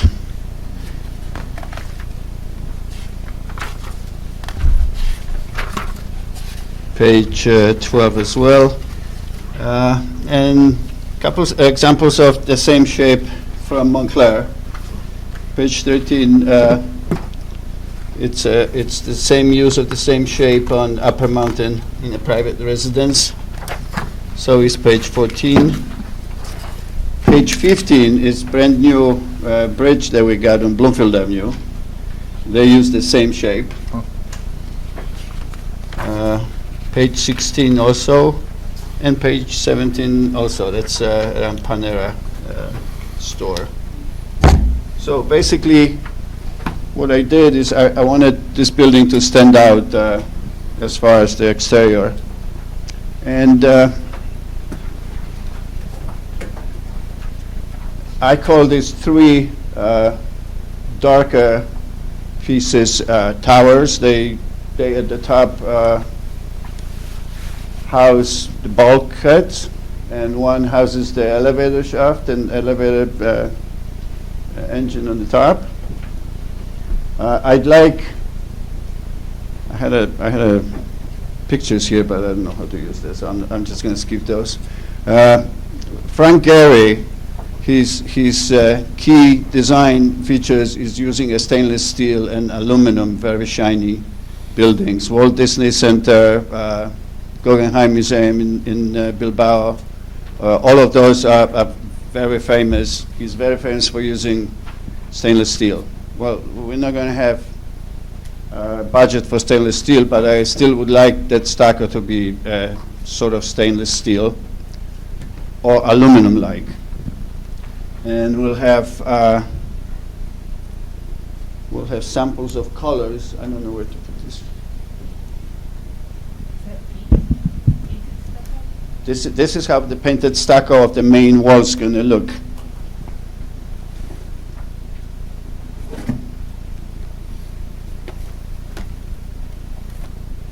So it's shiny, that's looking Yes, shiny. Intended to be shiny. So these are different, you want to look at them? Yeah, sure. These are different samples of stucco finish. So is there a grid pattern? It looks like from looking at the picture, it's almost like Yes, a we grid will pattern. have break lines for stucco. As far as the parabolic shapes, those shapes, they will preferably be a rust color. I originally wanted to use a steel, rusted steel, but it's too heavy and too expensive to do that, so we will mimic that with paint. And I have, will be stucco, yes, will be stucco painted. We have different variations of paint that resembles rust, and they have different textures. And then when we were working with these colors, I realized that it would be fun if actually all those shapes are different color. Not all the same, but we can use all of these colors and do individual one different colors. Now the towers and the dark parts will be preferably this color. This is a dark eggplant color with a Venetian plaster finish. And everything under the silver, where that sample is, you'll see that it has. Thank you.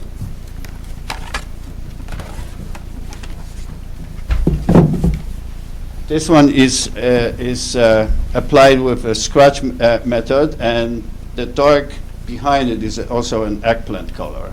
So it will play off to the towers. I have different colors.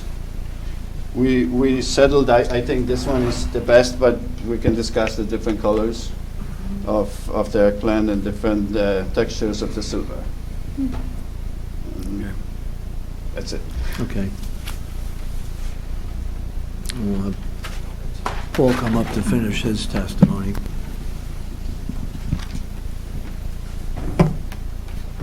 I give my samples back. Okay.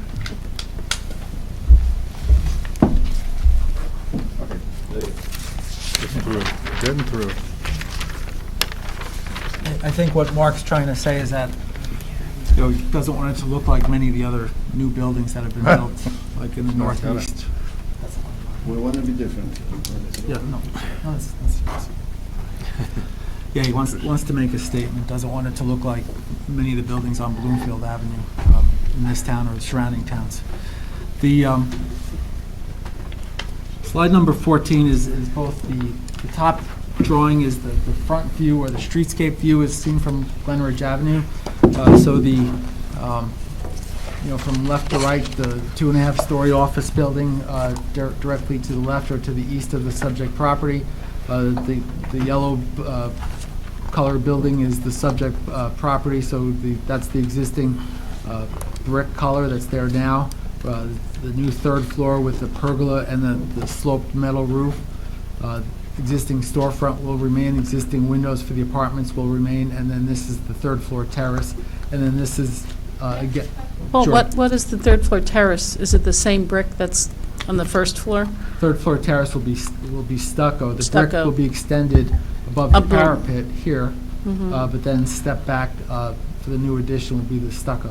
So you're taking away the existing shape of the parapet? Correct, there's an That's existing gone. round Yeah. shape Yeah. there. Mhm. And And what, we're changing the front of the building, adding more detail. We're eliminating a curved shape that's at the top of this cornice line, and then extending the parapet, a new brick parapet with either cast stone or composite. And then, as I said, we're creating a terrace at the top of this building, and then that'll be covered with a pergola above the terrace, and then there'll be French doors and windows to that new third floor dwelling unit. And then the roof will be sloped back. It'll be a dark gray metal roof. what material is the cornice? The cornice will either be, the cornice. On the first floor, or second floor? This part here? Yeah. So this part here? The- That's- yeah, the That's brick. That'll be White brick. line across is going to be, Correct, that'll be brick. concrete or To brick. match the brick Okay. on the first two floors. So you're not doing anything with the brick on the first two floors? No, that's remaining. You're changing the detail around the windows, though. And you're adding a relief square over the front door? I mean, I'm looking at the No. picture, Right. and this is on Drawing. number 4 of your handout, where you have a present-day picture. And then I'm looking at number 6, and also this one, number 7, I think. where it's showing that there's a relief over the front door on the second story. Yep. Right, that will remain, that's I brick. I don't see that in the, In the photograph, it's hard to see, but there's a square there. shape of brick that's there. It's and shown, also the detail around the windows is there also? You're changing the color of it then? we're not changing the color, we're just adding more detail around those second floor windows. So this is more trim around those second floor windows. There's an existing roof over the front door that leads to the apartments, that's out of clay tile. Right. That will remain. The storefronts will remain. The biggest change is creating that horizontal cornice line, and then the new brick parapet, and eliminating that round top on that front facade. So, question for you, why, since we're, some of the inspiration is the Gaudi and all the curves, why you get rid of the parapet, the curved front parapet? Yeah. It seems to kind of go with the style of, Just that. I mean, maybe We- it's we a discussed structural that, yeah. thing, I don't know.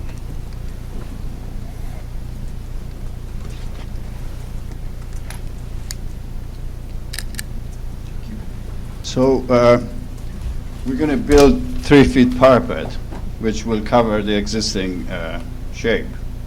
And if we add that shape on top of the parapet, then person who stands there won't have a view because it's covered by the shape. So you have to get rid of the parapet as a practical matter so they can use the balcony, basically. Right. Yeah. But you could limit the accessible square feet of the balcony with either a railing or something set back from the parapet. And, sorry, yeah, actually, if you could answer that question first. You could have a barricade that would keep people from approaching the lower parapet if you just left it as is, correct? We could, but we lose the square feet of balcony that way. It And- will narrow the space. Yes, And and we're planning to, since this hopefully is going to be my apartment in the future, we're planning to put garden there. That's why the trellis is there, and that's why we're going to put plants. So if space becomes really small if we move and put a railing, 2 feet back. yes, and I can't speak for Ms. Laughlin, but I think some of this line of questioning comes from a desire to adaptively reuse the space. 1924, it's a significant contributor to the history of the area, and there has been a lot of recent development. So where we can preserve the historic feel of that road, we really would I'm open prioritize doing that. to add something like that, but it will have to be consistent with the rest of the building. And none of that anywhere else, if we eliminate that round shape on top, it's not replicated anywhere else. So if we take it out, it doesn't look like it's missing, I get you, yeah. right? If you'd like to put something there to add interest to the building, we could come up with one of those parabolic shapes and put something similar in the front. Yeah, I was going to say that, like you have the parabolics where you really can't see it that much. So if you did something in the front, it would kind of suggest what you're doing. So, I mean, I'm no designer, On top of the I'm just parapet, saying. we can add Something. smaller version, Oh, that might be cute, yeah. smaller scale, the same element. Oh, Yeah, we'll look into that. Yeah, I'd prefer to Yeah. keep the current parapet intact, but I'm not sure what other people think. Well, the current parapet is not, I've been on the roof, it's not safe to, it's too low, and then the center part is too high already. So we won't be able to, if you're standing, you're completely behind that. So if you're going to have a balcony there, it's covering your vision. It's more than 6 feet tall? Well, I thought it was too low. I stand at it and it covers my vision, my view. I guess some of it's too low and some of it's too Right. high. Just Yeah, it's both problems. Yeah, Yeah, yeah. blocks in the middle and it's too low on the Yeah. sides. But we could take that and we could, like I said, we could add some interest to a new parapet line. I'm sure Paul can do that, I can do that. Yeah, we could look at that. think about how you Yeah. could possibly Yeah. use it. Keep it there. Okay. Okay. The drawing in the bottom left shows the new driveway elevation. So the bottom left, that small sliver is the left side or the easterly side as seen from the driveway. So that would be the 9-foot, 9.5-inch high overhead door. And then there's a 2-story glazing directly above that. The property's angled, so you don't really see it from head on. But the lower portion is the gallery space, and then the upper portion is the third floor office space. And then the bottom drawing, the south elevation is the rear of the property. So this is the 2 stories of residential units with that terrace at the back of the property. Those are set back 10 feet, correct. Next slide, slide 15, is the site plan. And basically this shows that the entire property now is impervious.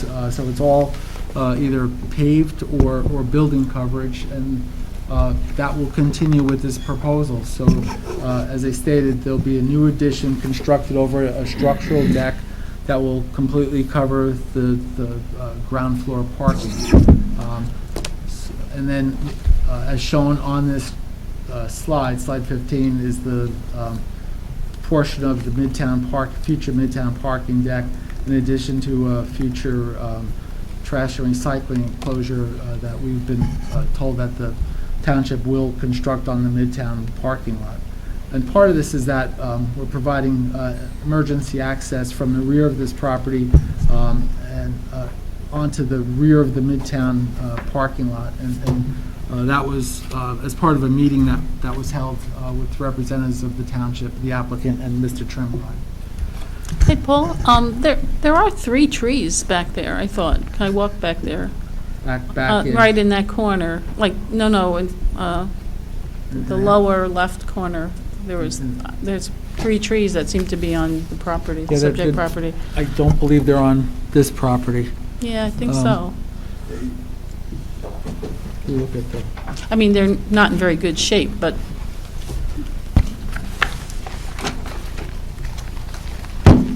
So there are 3 trees. Yeah. 2 of them are on Roach's property, and they have a fence.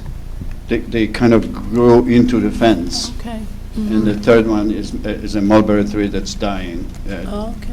I think they all need to They're go. all good to go. We'll probably put something on the garden, some type of garden on top on the roof, rather than those trees. Do you have an easement problem with the corner? It looks We like have an from- easement, but Yeah. they are on, Roach has a building on our property. Oh, But, okay. I was told that it's grandfathered and it's going to stay that way. That's why our plan has to kind of not go straight all the way. It jigs in Yeah. it a seems little to bit, be, yeah. To avoid their building. Okay. So the next slide gets into the zoning. We've discussed a lot about the Before you do anticipated. that, Paul, let me just ask you 2 questions Sure. relating to Oh. the site plan. Loading? Yeah, loading. All right, first is loading. And we'll refer back to, I think, this slide is fine, slide 15, which is the site plan. Loading currently for this property is accommodated directly across the street on Glen Ridge Avenue. There's a marked loading zone. It's a 56-foot yellow striped area. Part of that covers the current Crosby driveway and part of the front of the building that's known as the Crosby. So 56 feet of that is marked as a no parking loading zone. So that would be utilized for loading for this subject property. Okay. And I guess my last question related to the fire officials' Right. concern about the building being sprinklered. Right, so this building, by building code, this building has to be sprinklered. So there'll be a full fire suppression system designed with this building. So it'll be completely sprinklered, and that's required.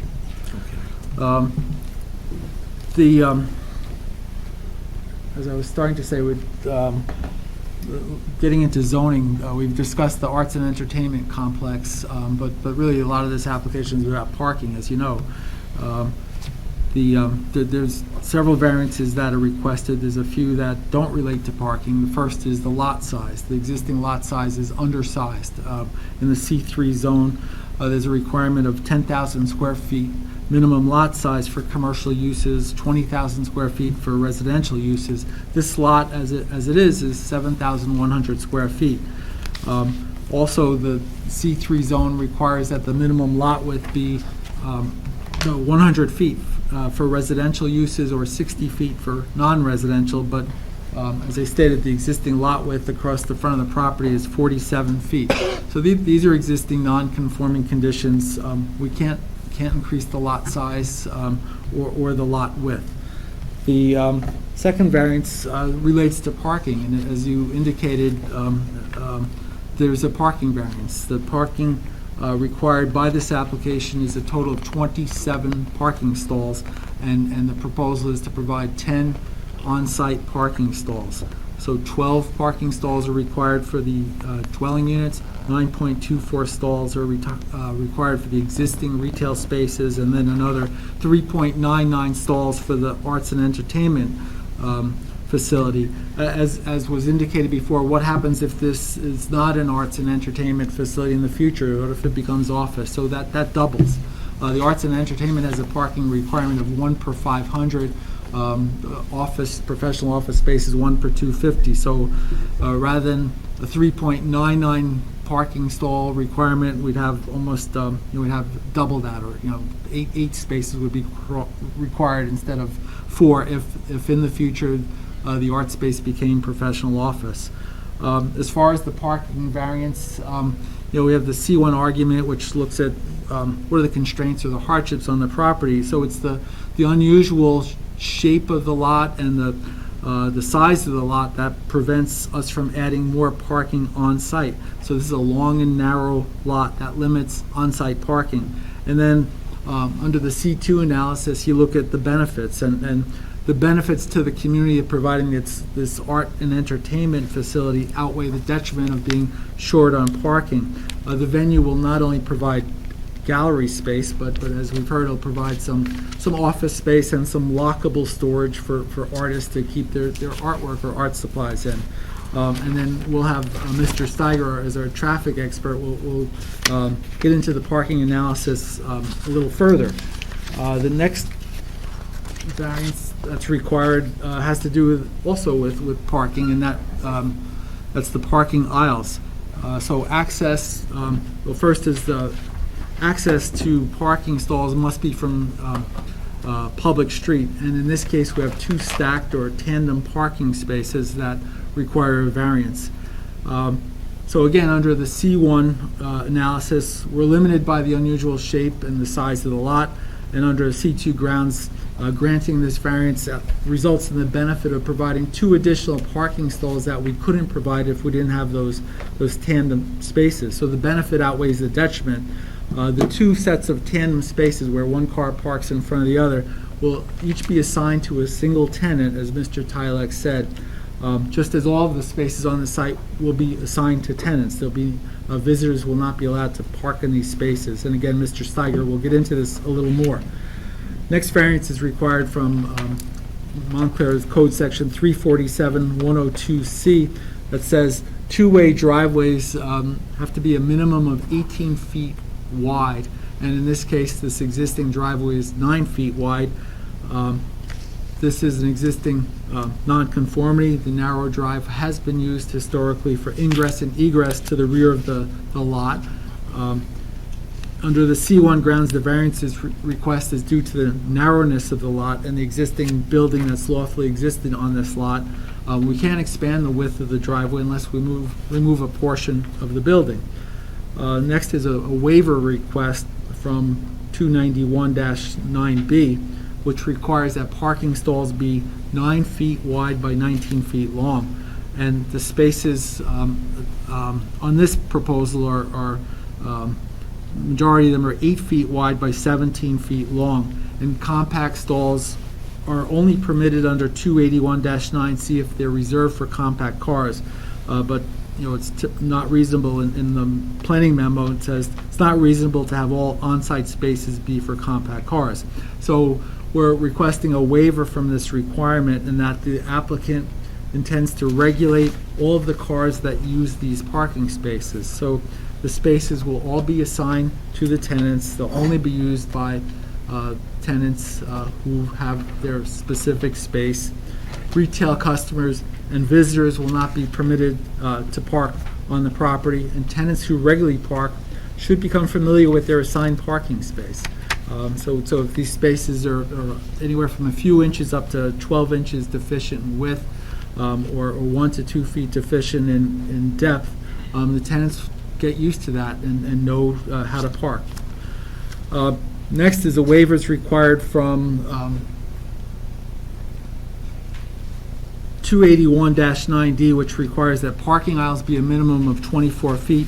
The proposed parking aisles range in size from 19 feet to 23 feet, and a waiver request is being made.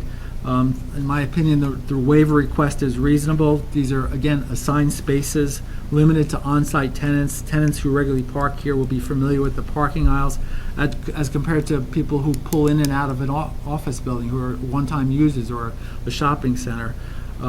So because these are all assigned spaces, I think the waiver for the parking aisle width can be provided. And again, Mr. Steiger will address this. As far as the application, it's a permitted use. All the uses that are proposed are permitted uses in this zone. We comply with density, we comply with all setbacks, and we comply with maximum building height. The variance requests, in addition to the small lot size, really relate to parking. And we've discussed the future Midtown parking deck. We don't know what's been assigned to those spaces already. There's the drawings we've seen are 326 spaces for that proposed deck, as compared to the current parking lot, as you said, is almost always, as you said, and I've experienced that it's very difficult to find parking in that Midtown parking lot, and yet there's 85 spaces, but it seems to me at least half of those are permit spaces. The lot size here is undersized, but it's an existing condition. The dwelling units are all good sizes. The new dwellings are duplex or two-story units, all with roof decks. The second floor gallery space, the question came up about building code. Stipulations on the use of the gallery. To me, it's interesting that 738 square foot gallery is allowed to have up to 140 people by building code regulations, but yet it only requires, I think, 1.98 parking stalls. Those are the codes, though. The building will be fully sprinklered. There'll be the new four-stop full-size elevator. As I said, the existing parking lot next door now is striped for 85 stalls, but the drawings show the new Midtown parking lot will accommodate 326 stalls. As was repeated, we don't know how those were allocated. The applicant said that he anticipates people coming to the gallery space or the arts space, coming by public transportation, driving and parking on the streets also, but they will not park on this property. Anything else? I think you've covered everything, Paul. I don't have any further questions. Okay. So any other questions? I have one quick one. And I apologize if I didn't get this correctly. Did you say there's the setbacks, you need 10 feet for in the back? You mentioned there was no setbacks. I think there is one for the rear lot, right? Or We're setting back that second floor residential unit. So it's a required 10-foot setback, and there is an existing garage there which is on the line, right? there's an existing garage, and we're setting that second and third floor back second, 10 feet, Okay. actually 10 feet, 10 inches. But you're demolishing the garage, you might want to get a variance for that, because I think that you're putting the new building right on the line. Correct. Yeah, so you might, I think it'd be flawed if you didn't have that variance, but I'll defer to our lawyers. I believe you're correct. Okay. Because we are demolishing the existing garage Yeah, that's okay. on the property Just to be line. safe. So, I have a question. Okay. You ready to go? Okay, on page 11, you have the trash for the tenants back in the corner there, and then you have 4 stacked parkings in front of it. That's correct. How do people get the trash out? There's a new stripe. Oh, that's a walkway. Access walkway Ah. to stairs that lead up to that side door. Okay, so that's how they would get the trash would go out that side door? Or it could walk out the, as I stated, the applicant will be responsible for trash and recycling removal. Okay, so my major question is, okay, so I went and looked at this, how are you going to build this thing? It's so narrow. Where are you going to put your building construction material? Are you going to have to get rid of, or asked to use the 10 parking spaces that abut the wall on the west side? I'm having trouble visualizing how you could, possibly bring all your construction, your steel, if you're going to put a steel platform, you're going to have a crane, I guess, to have to move the steel. How's that going to be done Right. and not disrupt? Mark, I- do you wanna- you know- we've discussed this quite a bit. Yeah, I'll bring Mr. Tylak back to it. Before you answer that, Mark, you might want to just explain the construction experience that you have as part of your background. just one more question. So the Midtown deck when is that supposed to be constructed? Construction will probably start the latter part of this year. Okay, Right, originally it was supposed to start January. Correct. Originally it was supposed to start this January. So, like I mentioned before, most of my construction experience is from New York. And we deal with this tight spaces all the time. I'm used to that. We don't use containers, regular containers. We use minis, 1-yard containers, and everything is done on the property. We don't occupy any adjacent properties. Everything is done pretty much from ground up, from the inside. I don't understand, though, if you have to build a steel platform, right? The- How are you going to bring the steel in and then? You bring the build it? steel off the front through the driveway. And where are you going to leave it? And then you're going to have to try to maneuver it to build? Right. I've done that many times in New York. I built Cipriani's restaurant. We built a second deck, 14th Street and 8th Avenue. There used to be a bank. They had 4 floors, open ceiling. We put a deck, steel deck, concrete deck, with 20 tracks of concrete on the second. We built the second floor by hand.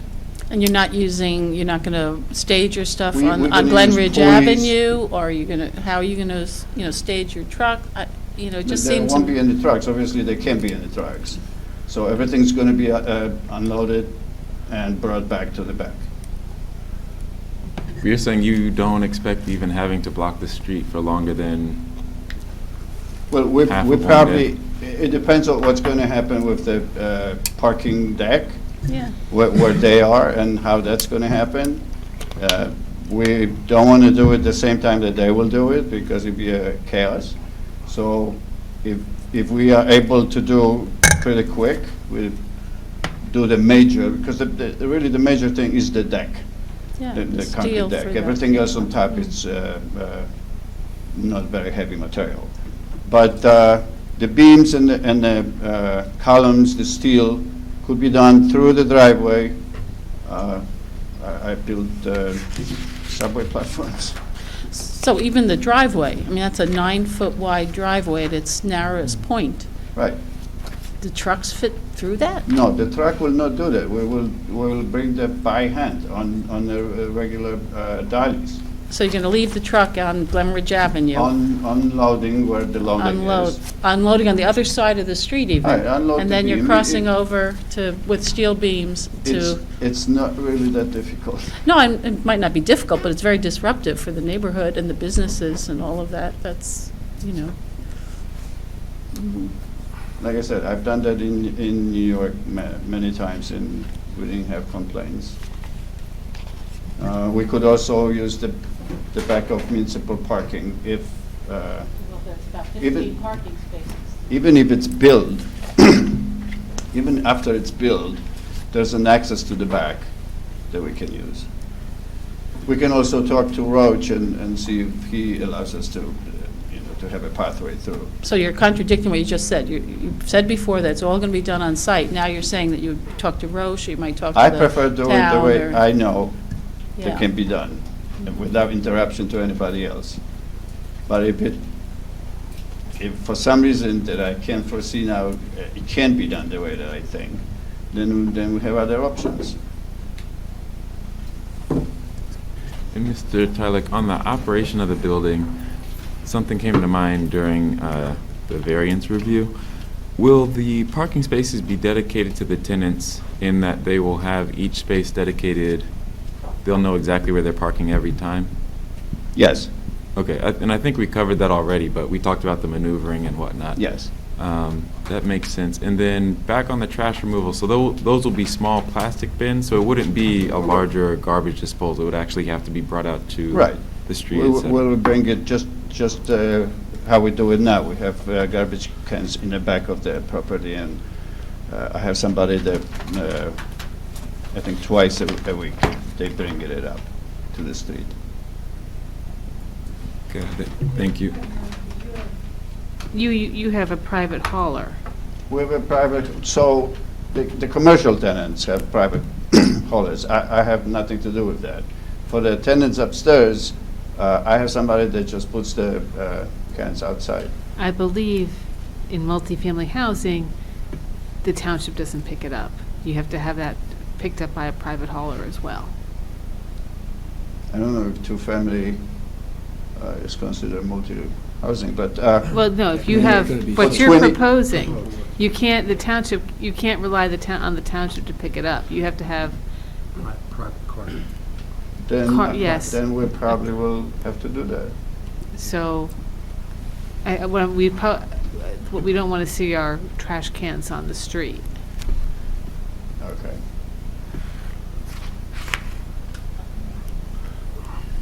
Mr. Sionis, are you going to go through any of these drawings? That wasn't your plan? That was not the plan. The Okay. plan is to just go through these slides. Okay, so I do have a question about the lobby to the entrance to the apartments. People access that, am I correct, by going down the driveway to get to the lobby of the apartments?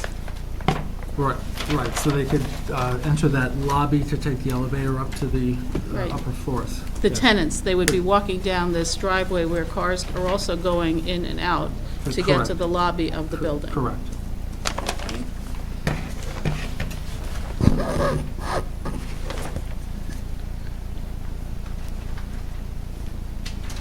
I have a question about the existing elevation. If we could keep it as much of it as we could, because that seems, the parapet, the curved top and everything seems to be the only distinguishing feature of the existing building. And if we could keep that and rethink about how you're going to block off the new deck. Right, so I believe that we agreed that we'll look at keeping that existing parapet Yeah, and see how that could work. how that could work.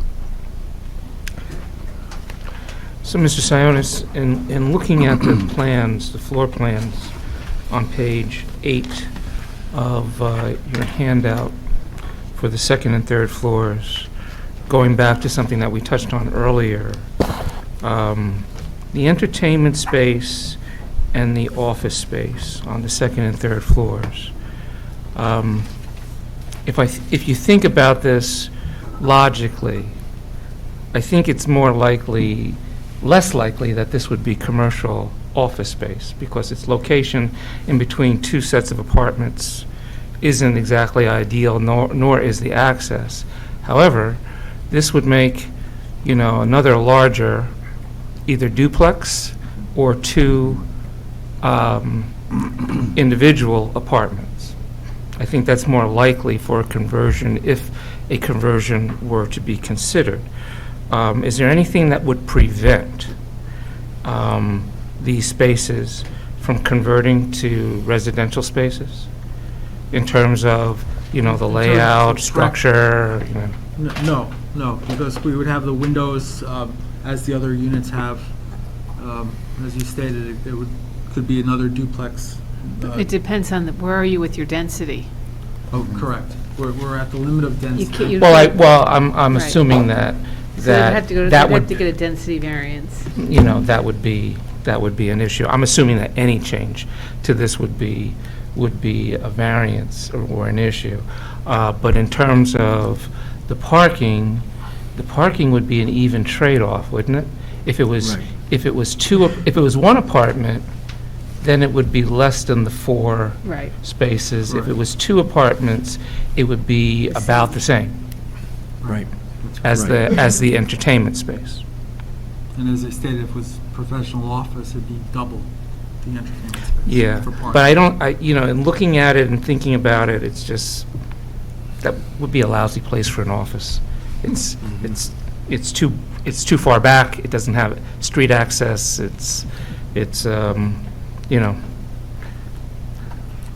I don't understand why you're building walls around this office space, because often things nowadays are completely open and it's all shared space. Yeah, Mark. So our idea is not to use it as an office. I'm only going to use one office, but to use most likely as art studios, as a separate rooms and for separate uses. Okay. Also, on the second floor, there's a den Oh, for each unit? around the stairways, a little, to the north. Between the apartments in the arts place, there's a den. Who gets the den? Oh, Yeah. On the second floor? Yeah. Open space, it's open space. yeah, currently it's part of that second floor apartment. Oh, this, the Something like existing this. one? Yeah. That's going to be taken out. It's, Oh, that's part of the duplex, No, isn't it? No. For the new Part of apartment. It's a part of nothing. right. What page are you on? Page On 8. the second floor, Second. towards the front, Oh, I see. go to the first Where all the jig stairways are. out, Yep. and then go up to the west side, on the other side of the stairs. This is existing. Where does it go? Yeah, that's good, that's gone. But it's, But what is it? What is it? If it's gone, Right what now, is? what it is, it's a part of the store. now it's, no, it's part of the second floor apartment. Oh, yeah, it's an additional room. So this apartment consists of 1, 2, 3, 4 rooms. That's the last room before the terrace. There's a terrace on top of the garage Currently. currently. So but- what, what's the, We're gonna take this out because that's where the new building's gonna go. I think that's open now. That's open, that den is No, open that's current- rooftop terrace? No. No, it's currently, It's currently part a of the den that's apartment. part of an existing second floor apartment. But it looks like it has separate entrance, but it's not connected to the rest of the... So there's a hallway between 2 apartments. Right there. Right. There's a hallway between those 2 apartments, and there's 1, 2, 3 doors to each apartment. 2 from the existing hallway in between, and 1 from the front, from the staircase. The room that, Okay, but couldn't, that den could be added to that second floor apartment by having a door in there? there is a door there. There's a doorway, I'm sorry. Doorway. There's a doorway. Open. Right. It's So- open right now. Okay. There used to be a door there. Somebody took it out a long time ago, and now it's a doorway to an additional room that's part of the apartment. but your proposal is to use it for office space or the arts and entertainment No, space? that's going to be, That's part of that take- second floor You're apartment. not changing They'll it. have to Let's put a door, connect the it door back. Yeah. Okay.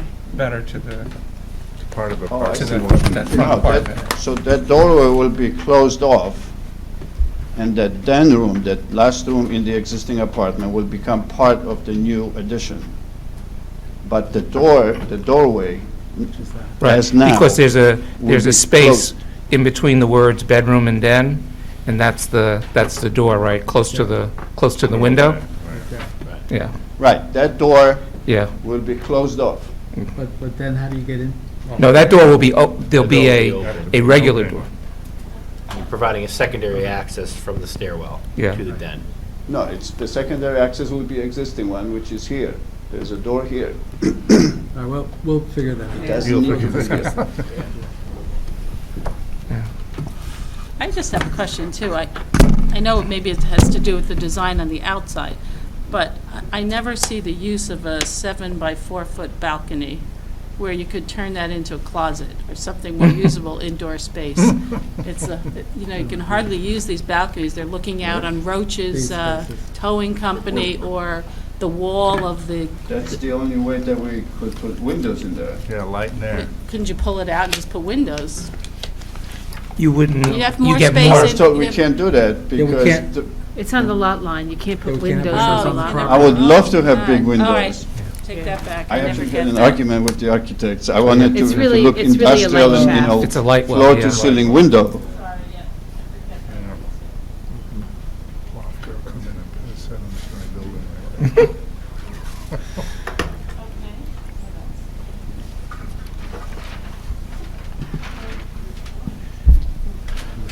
Still Mr. Steiger. I know.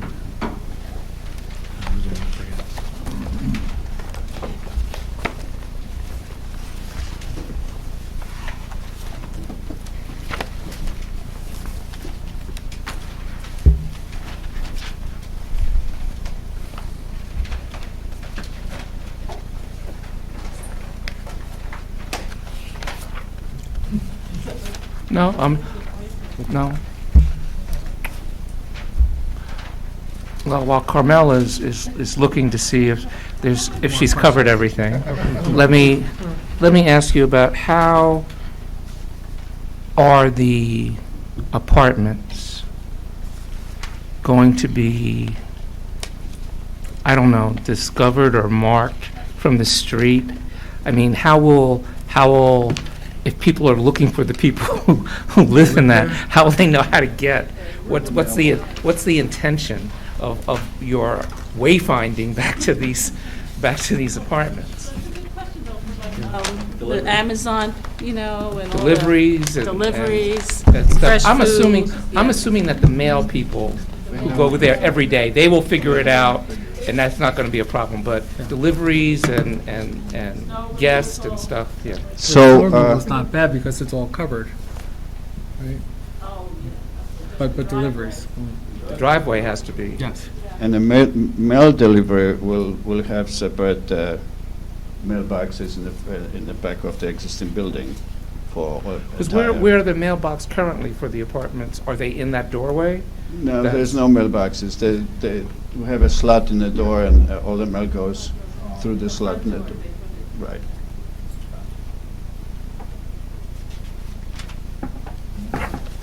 So are there going to be signs on the side of the building, or? We're not showing signs on the side of the building. We're showing only one sign that says for the art space, Yeah, so that's what I'm, as far as how, how people find it. yeah.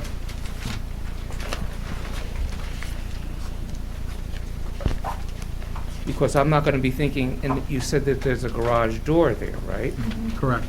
So is there going to be a public door? Like a, Yes. So, But it's- so there's the overhead garage door, but then there's a public set of glass doors to the lobby. so that vestibule, right, and that vestibule. vestibule is hidden Correct. from the, Set- hidden set from the back. street, yeah. And is that for both the existing apartments and the new apartments, that vestibule? No, it's for Oh, the. the existing The apartments existing still has use the front door? entrance, They still correct. do, okay. And do you have lighting along the driveway there? Yes. It's on the wall? Is it? Wall-mounted light fixtures along that wall. Is that what's currently there? No, Or we're that's- proposing new. Because new there's light 3 fixtures. windows in the building on the left as you're looking at your building. So is that on the first floor of the building next door to you? Correct. Will that be impacted by that light if it's No. all night? No, we have downward pointing wall-mounted light fixtures to point down over the driveway. Plus, the adjacent building is office use. On the first floor is office? I The think there's whole- 3 the whole- windows the on the whole first building. floor. The whole building Okay. is- Yeah. Paul, you don't need a guardrail of any kind in the driveway on the facades of the building? No, no. I mean, with the increased traffic, I was just thinking there could be damage to the one building. building or the other. Right, because there's only, the average car is about 6 to six- 6.5 feet, Right, 66 So- inches, yeah. and so you got like 1.5 on each side. And it's doable, but, you know, Right. And they've you're been doing increasing it. the traffic.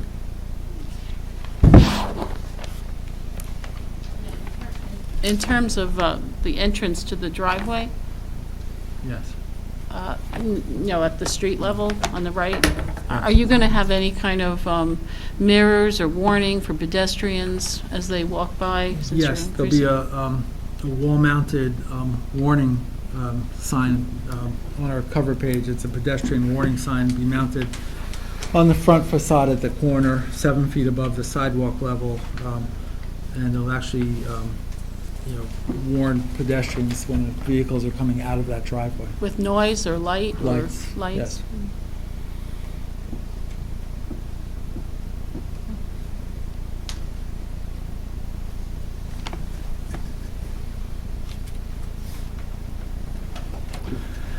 Any other questions from the board?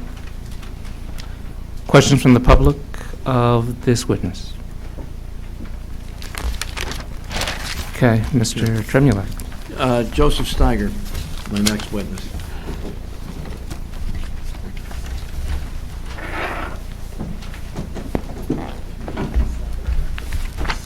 Tony, are you taking a break? Okay.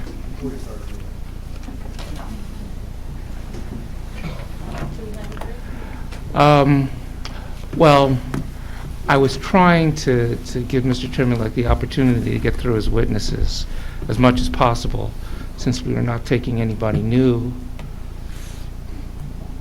after 10:30. So we just have, if the rest of you can, we'll wait for Tony to come back before we get going. Okay.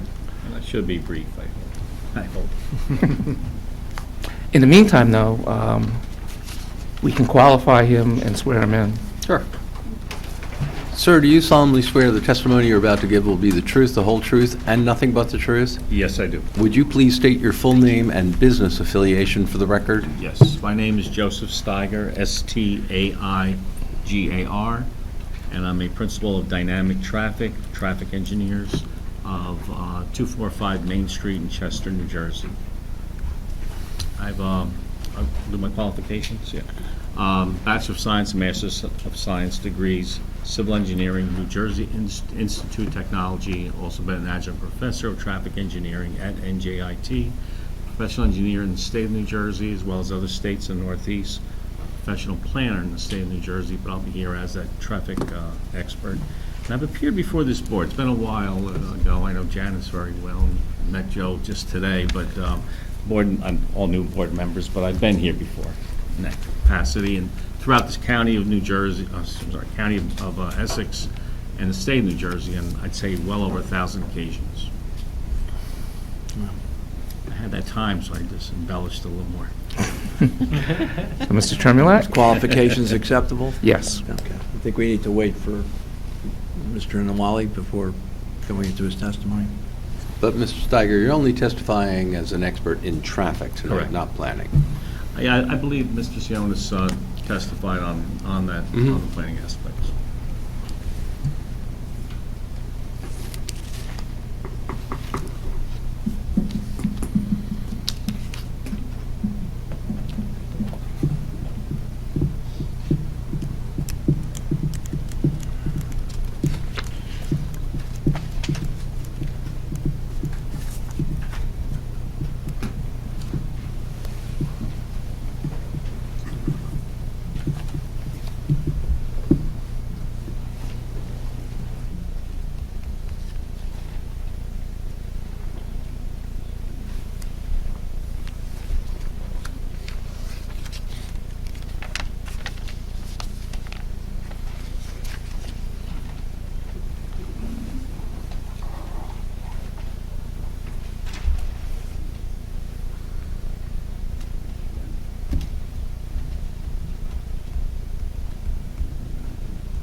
Okay, can I begin? All right, Mr. Steiger, was your firm hired by the applicant to prepare a report assessing the traffic impacts and parking requirements for this project? Yes. Okay, and the report was prepared dated October 8, 2019? Yes. Correct? And I believe the board has copies of that report. I think they're marked Exhibit A8, if I remember. All right, would you review your report for the board, I guess starting with the traffic generation? Yes. Sorry, before you begin, Mr. Steiger, I'm sorry, it's marked A6. A6, sorry. We did a trip generation comparison of what have for existing conditions versus proposed conditions. For the, I'll call it the commercial space, which is primarily the arts, entertainment, office/studio area, additional area, we used office use to determine the traffic generation. The ITE, the Institute of Transportation Engineers, has specific land use cases, land use codes, I should say, for different types of land uses. Art studios are really not one that has been studied by the ITE. Office uses have, and I think using it as office use is probably a conservative methodology, but taking into consideration the additional 4 apartments and a little over 2,000 square feet, we're anticipating additional 7 trips in the morning and 9 trips in the evening peak hours on a weekday. The traffic that will be generated by that so-called commercial use floor area is not going to be directed to the site per se. If there are any trips that are going to be generated, they're going to be parking, as was testified, in public parking, either on the street or in parking areas when those uses may generate a vehicle. But in terms of trip generation, nominal traffic increase to the area. What we didn't take into consideration in that comparison, that we are expecting a substantial amount of the traffic to be using mass transit, using other means to get to the site, whether it's walking because they live in the area. But we are in a downtown area, or an urbanized area, I'll call it. We're near train station. I think we're about a little over a half a mile away, walking distance from train stations. So, those numbers that we have in our report, I believe, are very conservative. The key aspect of our analysis was working hand in hand with Mr. Sionis in the development of the site plan and the parking spaces. You heard from Mr. Sionis the difficulties of the constraints of the site because of the topographic configuration. It's a trapezoid. It's very narrow in order to accommodate some of the parking in strict accordance with your ordinance requirements. So some of the spaces are deficient in terms of sizes as well as the aisles itself. The difference, though, is that these spaces will primarily be used they will only be used by the residents or the employees, I'll call them staff administration, during the daytime periods. The 2 spaces that are in the 2 spaces that are denoted in the middle of the site will be utilized by the commercial staff, I'll call it, during the day, but vacated by 6 p.m. That'll be in the lease so that they can be utilized for residents if the need arises for the residents. Certainly the parking spaces in the rear of the site, the 8 spaces that are in the, I'll call it the back area, will be designated for residents. Residential parking is very low turnover, and you heard from Mr. Sionis as well. People are going to be accustomed to the conditions. When we deal with the general public, when we deal with high turnover, parking spaces, and the perfect example is a 7-Eleven parking space. That may be turned over 20, 30, 40 times a day. Certainly, these parking spaces, if someone uses their car once a day, that's probably going to be the limitation of being vacated and occupied again on a daily basis at most. They'll be accustomed to the spaces. They are somewhat constrained. They're 9 feet wide in some cases, or the 19 per your ordinance. They're a little bit smaller, some of them. But again, we're only off by about a foot in terms of the width and the length. That you'll still be able to park.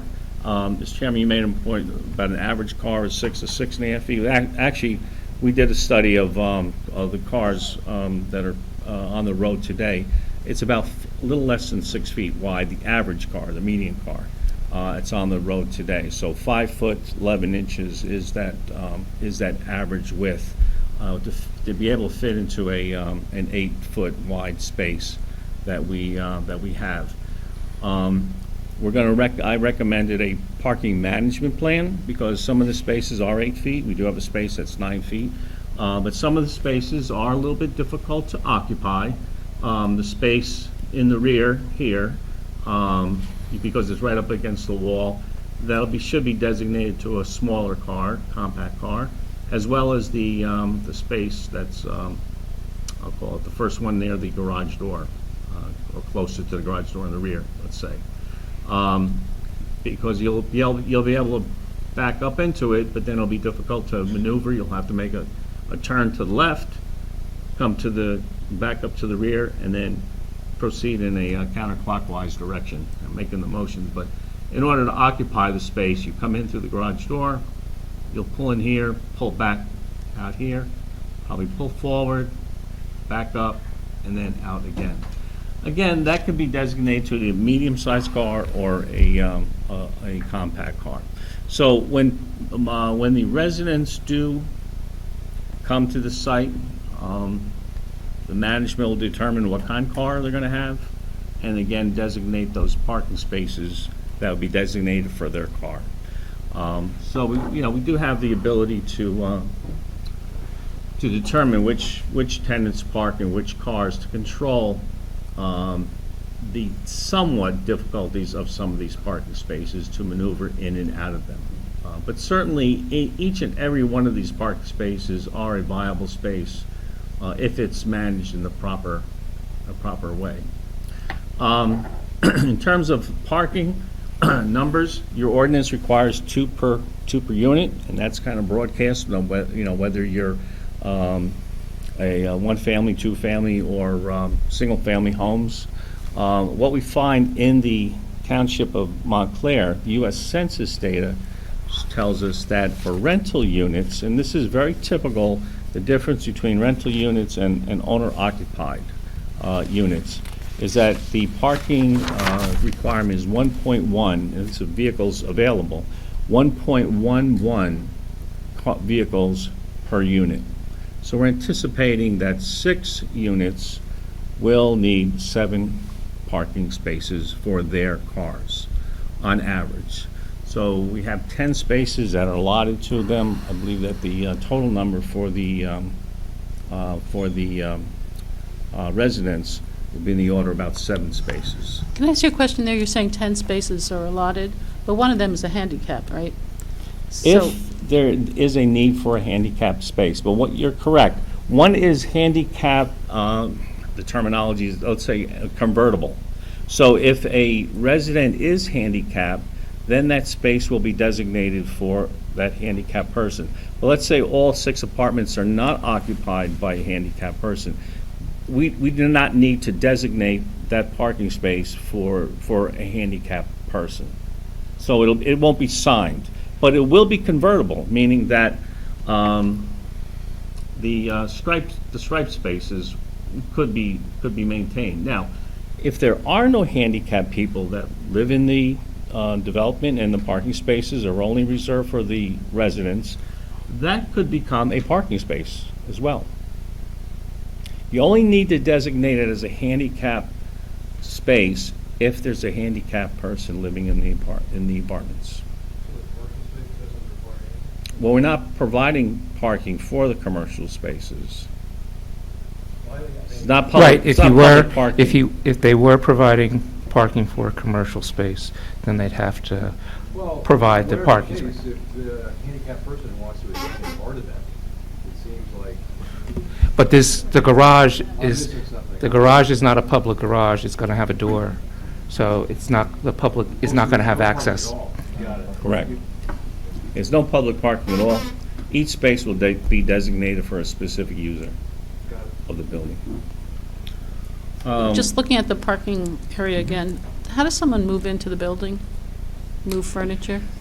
Normally, how that happens is you know when moving day is, so you go to the police department and you say, look, I'm going to need 2 parking spaces in front of the building for my moving truck, and they bag the meters and. And they put use it the in. driveway? They can't pull their moving truck into the driveway and Oh, that driveway's that only doesn't 9 work, feet right? wide. Doesn't work, right, Yeah, it's gonna- okay.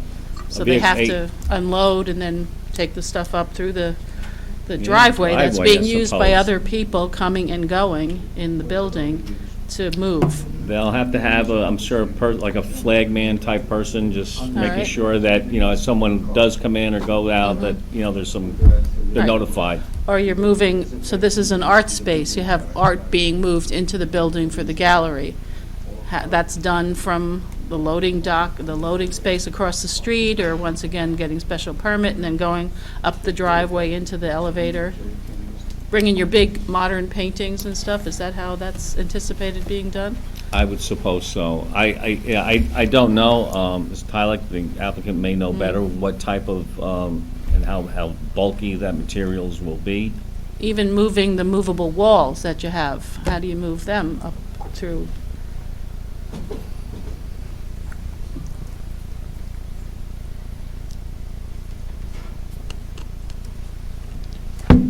So the demolition is done, we get a truck full of 1 mini containers, 1-yard containers, which are going to be moved into the parking area. And we're going to break everything, or No, whoever no, is going. I'm talking about when the building is rented and active. Oh, I'm sorry. Yeah, yeah. So how are you moving, you just said you're moving furniture. When someone is moving into the building, you're going to get a permit, I guess. So normally the tenants that we have now, when there's a tenant out of tenants, they go through the front door, that's where the entrance Well, is. but the And lobby. the loading, yeah, they go either in a small car, if somebody has a passenger car and brings their stuff in a small car, they park in the driveway. But this is, you're having a lobby for, was it 4 new apartments? So as a moving truck going to go up the driveway, it can't fit Well- up the driveway, that's what we just heard. So a moving truck would have to park out front and then unload all the furniture and go up the driveway with the furniture, and the driveway is still being used for coming and going for the tenants who live there. So my, I know it doesn't happen that often, but I'm just saying. my experiences with the tenants that we had, that the driveway may accommodate a U-Haul rental, not a van, the bigger size, and it fits through the driveway. And you can go all the way to the back to the parking and bring everything from there. And then my other question is if you have large pieces of art that's being moved into the gallery, you're going to park out front and then unload the art and then walk up and go in the elevator and bring it up? Unfortunately, everything has to be done either through the driveway or through the loading zone across the street. And people are coming and going down the driveway as this is going on? Okay. I believe a lot of the, that type of activity could happen behind the 2, I'll call them the commercial spaces. You could come in here, and there is a staging area that you could put That's basically. a step van. Oh, you should have. That's not what you said. Wait, no, we start, Saying that looks like the logical place. You turn Yeah. the truck in and you unload right there, but and that's not probably what. 9 times out of 10, that's all you really need is a step van to get in and out of these apartments, the moving. But when you do have the larger truck, the box truck that maybe doesn't have the headroom of the garage door, you put them on the street and they'll have to come in. But again, I would say, in my experience, that you do have a moving, maybe an apartment once a year. So you may at most have 6 moving days a year. Stuff, Yep. Yeah. So usually, if we have like larger pieces to move, I send an email to tenants that Tuesday between 10 and 11, there'll be a moving truck on the driveway, and that takes care of it pretty much. How large is the elevator cab? No idea. this. How big's the elevator? It's 5 feet by 7 feet, And height? full height. Probably 8 feet or 10 feet, standard. So, Sofas? yeah. They get very creative. Yeah. So that limits the pieces of art you can bring in as well. This is our art. Yeah. We're That's- not gonna have anything. Oh, I'm thinking big modern people. Andy Warhol. Yeah, but, of course, but the elevator we're putting in there, I think it should be sufficient for, let's say, 8 feet sculpture. We definitely don't want to be in a situation where we spend money on an elevator that's not usable. Are there further questions from the board? I have a question. Mr. Steiger, would you anticipate on Mr. Sionis' drawing 11, where the painted stripe is, would you anticipate that the cars parking in stalls 6 and 7 would probably wind up encroaching onto that walkway? I mean, after all, I'm it's sorry, painted. which stall? 6 and 7. 6 and 7? 6 and 7, oh, 6, okay, go ahead, 6, I see, 6 and 7, next to the, over here. 6 is here, Mhm. Yeah. 7 is there. So you Yeah. have this 5-foot or 4-foot strip of, Yeah, because if Walkway. they encroach, if the cars encroach on the walkway, then you're reducing the amount of walkway for pedestrians to get 9 or outside. 8 feet. And if they're- Well, That's those eight. parking spaces are 8, at least 8 feet wide, 8 feet wide. They are 8 feet wide, if I'm reading it correctly. So the vehicle will be able to stay within the confines of that parking space. What people do is they park as far away from the adjacent vehicle so that their Yes. door doesn't get nicked. Right. Well, And there's that convenience strike place, a very good point to propose to the strike area. If I can say something, we can put railing up outside. well, I mean, that's a management. If that becomes a problem where people have difficulty walking here, the first person that's gonna come knocking on their door and telling them to stop parking in the parking space will be the No. the man with the microphone. So that can be easily controlled. It becomes a nuisance and it becomes a safety or health issue of some sort. It can be managed by telling that person you can't park in the striped space. And there's no real need to. I understand it could be a convenience, swing your doors open, but no need for it. Other questions? One thing I just want to cover is the aisle width for leading into the 2 spaces Yeah. that are going to be for the retail tenants. That doesn't meet the town requirement. My question is whether that's The two- adequate. The 2 spaces that are here on the center of the site, they're 19 feet, a little over 19 feet, almost 20 feet on one side because of the trapezoidal, trapezoidal shape of the property, but 17.9 inches on this side. A larger car is not going to make a complete maneuver. It may have to do a 3-point move in order to get out of those spaces. So it is usable. We're a little bit shy, most likely we have to be a 3-point move instead of a 1-point move to get in and out of those spaces, which is not a difficult maneuver for a low turnover. And for someone who's used to parking in that parking space day in and day out. So because it's restricted for specific users, I do not see a difficulty in having them be utilized. I don't think you mentioned it, but I'd like you to just deal with the driveway coming in, which doesn't meet the town standards. Right. Yeah, our driveway's wide enough for one vehicle alone, even though it's going to be used for two-way driving. Again, we have low turnover of these parking spaces. We have 10 spaces. If we see 10 movements a day in, 10 movements a day out, that'll be the absolute maximum in my experience. As I said before, I believe we'll only have the need for 7 spaces for 7 cars for the residential. So it's going to be low turnover. It's primarily going to be one way in the morning, one way in the afternoon. So in essence, its directionality will be primarily one way as well. We will have safety measures for site visibility, for warning of other vehicles traveling in each direction, as Mr. Sionis had talked about.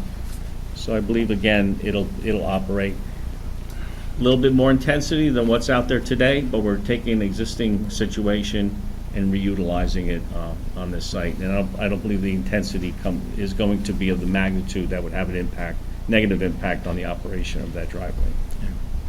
And in your opinion, will the driveway and the internal circulation in the parking area provide for a safe and efficient For the way that situation? we've testified in terms of the way it'll be utilized, yes. The general parking, general public, no. I wouldn't expect it to have this designed as such. But because it'll be reserved specifically for certain users, specific users, and manipulated in the sense that small cars will be parked in maybe the little bit more difficult spaces, it'll operate safely and efficiently. And is the parking supply and the design of the parking spaces sufficient for this project as it's proposed? Yes, in your opinion? and as I believe I've testified. Okay. All right, no further questions. Thank you. One question One question is actually back on the site plan. I apologize for not seeing it before. May I? As, Paul? The site plan. oh, is he gone? No, Paul's here. Okay, so the new garage, there's 6 feet and then 10 feet of space between this building and the new garage approximately. So there's an alleyway. Well, at the end of that alleyway, there's a fence. Because I first started getting interested. I want to know where your means of egress, the second means of egress, went. And on the site plan, it says there's a concrete walk and it goes to a public way. It's good. But then there's a fence that prevents anyone from leaving that entrance and getting down that aisleway. So it seems like a long, narrow passageway with no way out is kind of dangerous. But I don't know if that. It's on SD 102.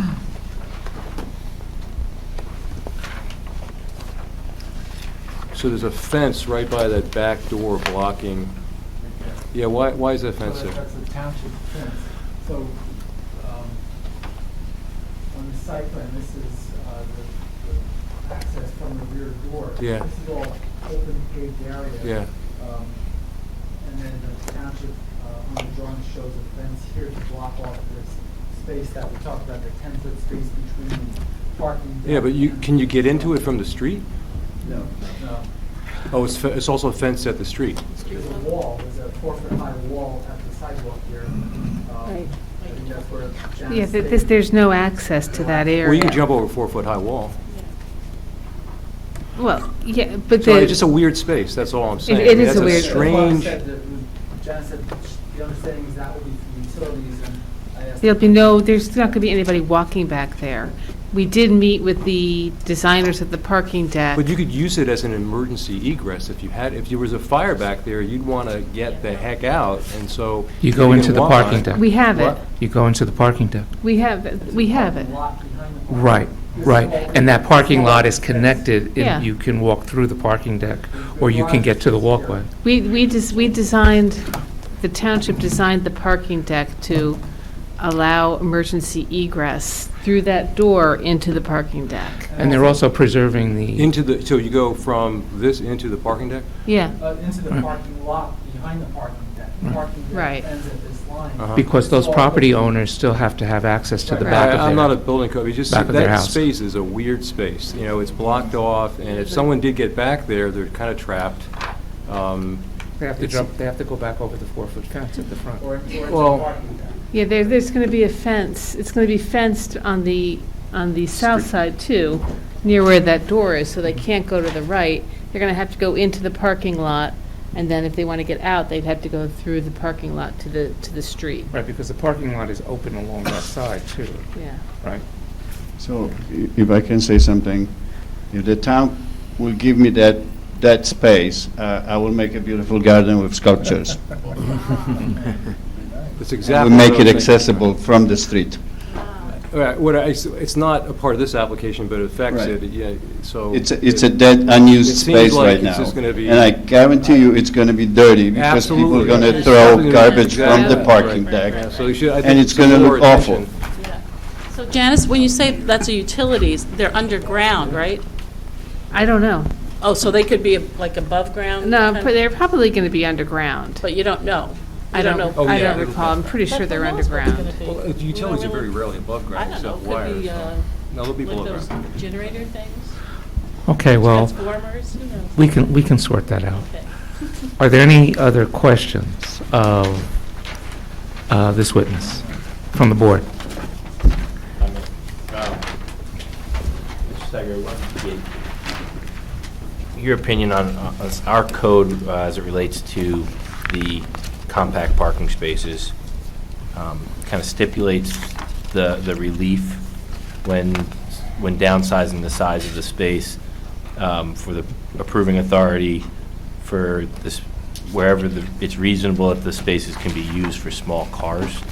So when we consider the waiver requests in combination with the variance, we have certain statements in our code already restricting us in granting that waiver, and then we'd have to look at, from the testimony that was provided, understanding that all the cars won't be small vehicles. It's not practical for the owner to hold all their tenants to stipulating that they have small vehicles. In your industry experience, what percentages of tenable, situations like these would be amenable to small spaces, small cars? 50% would be. Roughly? Would be a comfortable maximum. Okay. So it'd be reasonable for the applicant to stipulate specific spaces, like you were noting, the ones most difficult to get into nearest the walls being the small compact spaces, and then the others could still be maneuvered with a full-size vehicle. Correct, yes.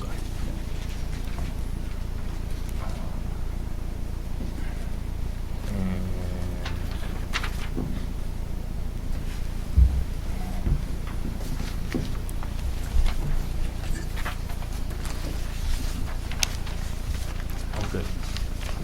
Thank you. Any questions from the public? Okay. All right, Mr. Tremulak, it is, that's your witnesses, right? Or do you have one more? We don't have any further witnesses. So,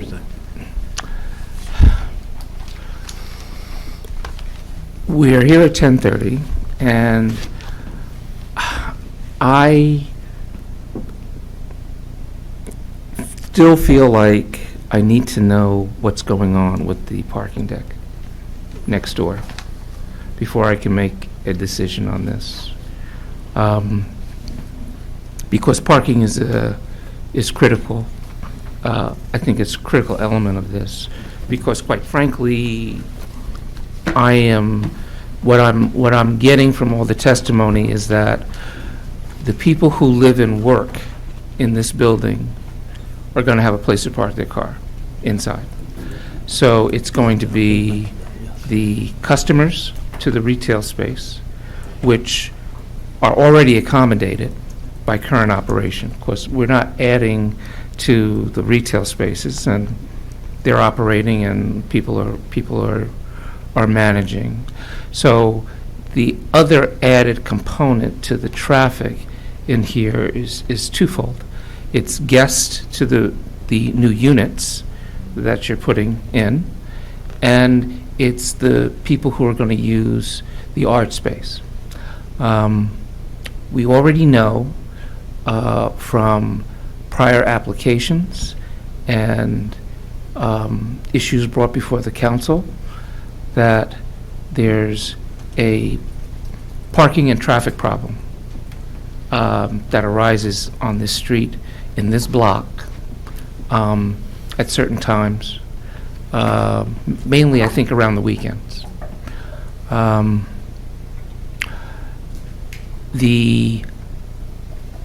It's been a couple of years since we had the testimony on Seymour Street, and I'm a little confused about what's going in there now and what's not going in there now, as opposed to what we approved. But what I remember was that there were spaces that had to be replaced because one of the buildings completely took over one of the public parking lots, and which was a combination of reserved permit spaces and public spaces. And there were also part of the parking lot on the other side of Seymour Street was also consumed by building and deck. So I don't know whether all of those spaces, all of the public spaces have been replaced in addition to the usage spaces for the apartments and the commercial spots and such that are part of that development are all going to be contained on that site, so that the only thing that's going to be in the deck next door to this project are going to be assigned permit spaces. And I don't know how many of those if that's the case, how many of those spaces are. I would like to confirm that to see exactly how many spaces are accounted for in that lot now. And then we also need to consider the restaurants, because now the restaurants are going to be using those spaces too. So, and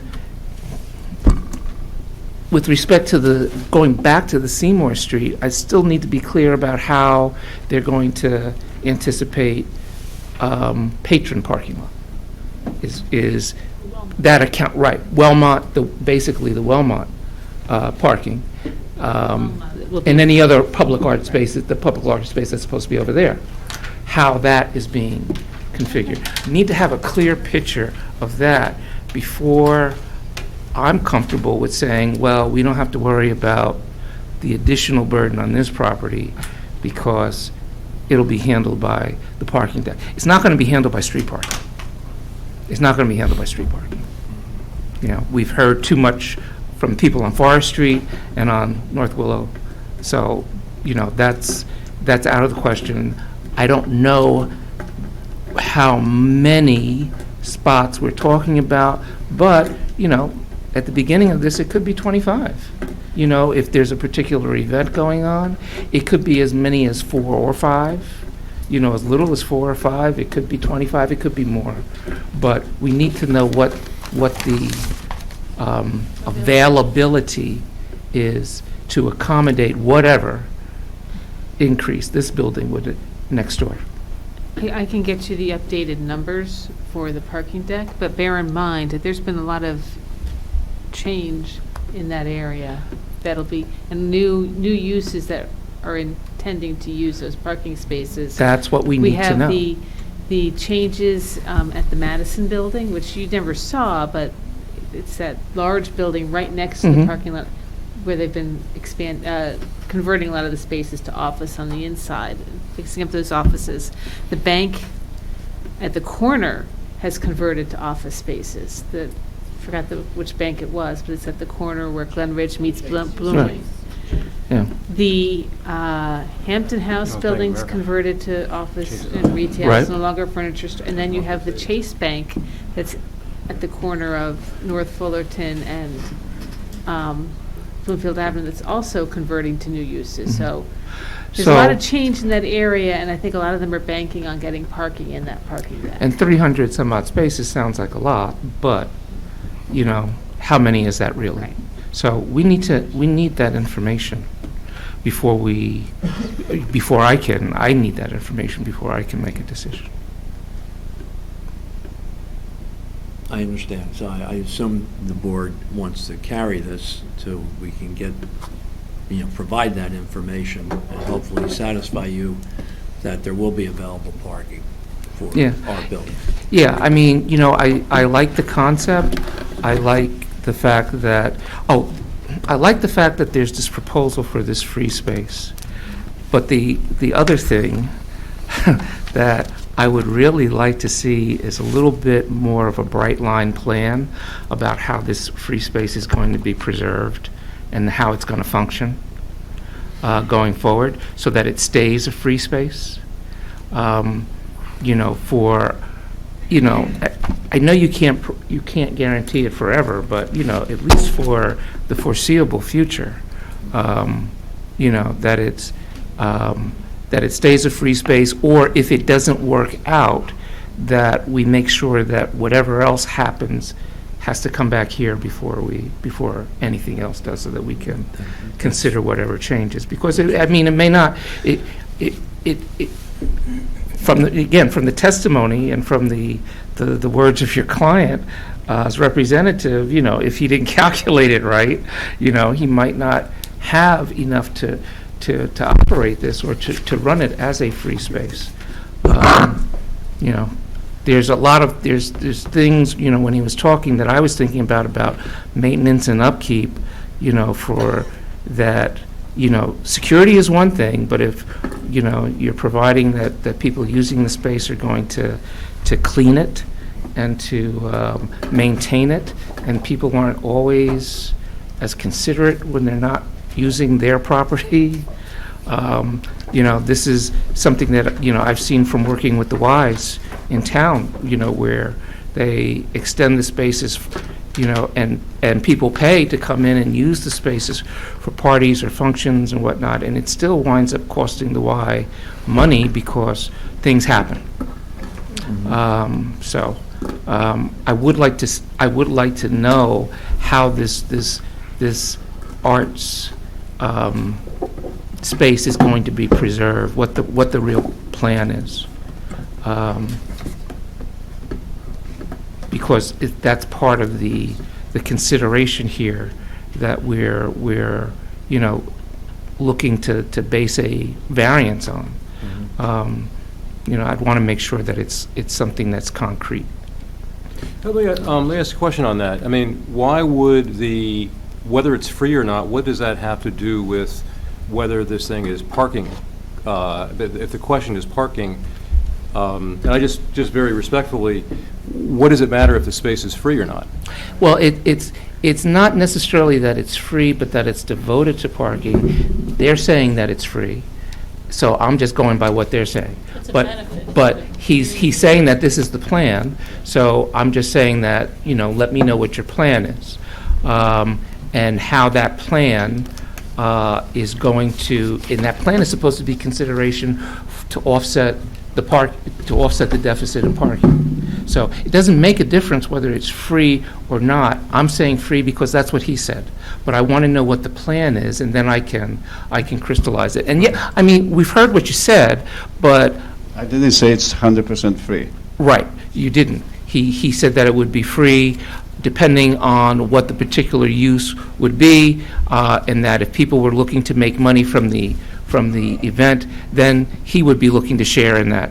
But if the community or whoever is going to organize this, you know, collaborates with somebody who's trying to do something for the community or trying to do something for struggling artists or something that's not charging them, then he's not going to charge them. That's But correct. you're still going to charge them, you're still going to make them provide security, right? No. And so you're going to pay for that. So, my statement was that Who's paying for security? in whoever that case? organizes the event, Right, we only provide the space. right. Everything else is provided by the So- people who organize. All right, So so- security, management, cleaning before, during, and after, all that is included in cost that art organization that's going to get a space from us for free will have to pay. Yeah, but I suspect you're still going to have to provide for maintenance and follow-up, even that said, So- you're still going to have a maintenance burden. Absolutely. and So stuff. that part, maintenance and management and everything will be included and subsidized from these rents. Whether we clean for the residents, And right, and that's how part. I'm not clear, is it, because they're paying, I'm just not clear without belaboring the point. I'd kind of like to know, is there going to be a nonprofit that operates this? Is it going to be your pet project, your community service kind of thing that's going to do this? Or exactly how are you thinking about operating it? I don't think it doesn't sound like you've distilled all of the details. You've got a general plan, but you haven't got the nuts and the bolts exactly fitted into place. As far as the legality of it, I'm going to let Right, because it depends explain. depending on But how you set it up. As far as cleaning and maintenance and management, we have to clean, and that was the idea from the beginning. We have to clean for the residents just as much as for the commercial space. The only thing that's not going to cleaned or managed or be secured is what's behind the door, which is a 700 square feet. Everything else on a development will be cleaned daily, Right. regardless whether the space is used or not, Right. because the residents are there. So that's the advantage of that space. Okay. So, Mr. Tremulak, do you, that's my issues. I don't know whether anybody else on the board has anything to add to that. The only other quick question that we didn't cover were the lights that are on the exterior. Just any assurance that there wouldn't be kind of spillage into the side properties? We just mentioned them very briefly on the 2-inch outset. Just in the curved area, there, lights going up. I think just pointing down. Right, they would be limited to stay within the property. I think the town has a light level ordinance that can spill over onto neighboring properties. So the applicant would conform to that. So unless the question was about those miniature lights, the 1-inch diameter lights. Right, the they'll miniature. only be pin lights pointing onto this property, pointing vertically up to the surfaces above. And the surface was almost like a silver reflexive surface, so that's why it wasn't clear to me if the light's going down, would it not be shining off of the wall? It's just a pin light. It's a LED Okay. light. It's a beam of light that goes Not as- vertical. It Right. doesn't wash, it's just. Right. Okay. I just wanted to ask, because we've seen lights. Exactly. Still. Yeah. Such a nice project, I hope we can get it to work, yeah. We'll try to. I was skeptical, Mr. Tremulak, because I really think this is like really intense use of this property, but, I would like to see if there's some way that we could make it work. So would we. And we plan to come back and show you how it can work. Mr. Chairman, if I might request, since we're going to be adjourning this, I know there are a few people here who came to speak on this application, and I think at least 2 of them are not likely to be available for any future meeting, and I wonder if you would entertain hearing Sure. them at this time. So.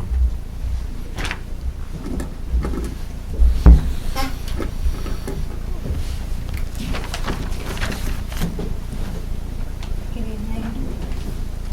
Hi, how are you? Mr. Tremulak, are these people speaking as witnesses? I know they're speaking in favor of the application. I'm not Public calling it. comment. Public comment. So Okay. you should really actually, you can. Should I stand Are you? up? Tell me where. Yeah.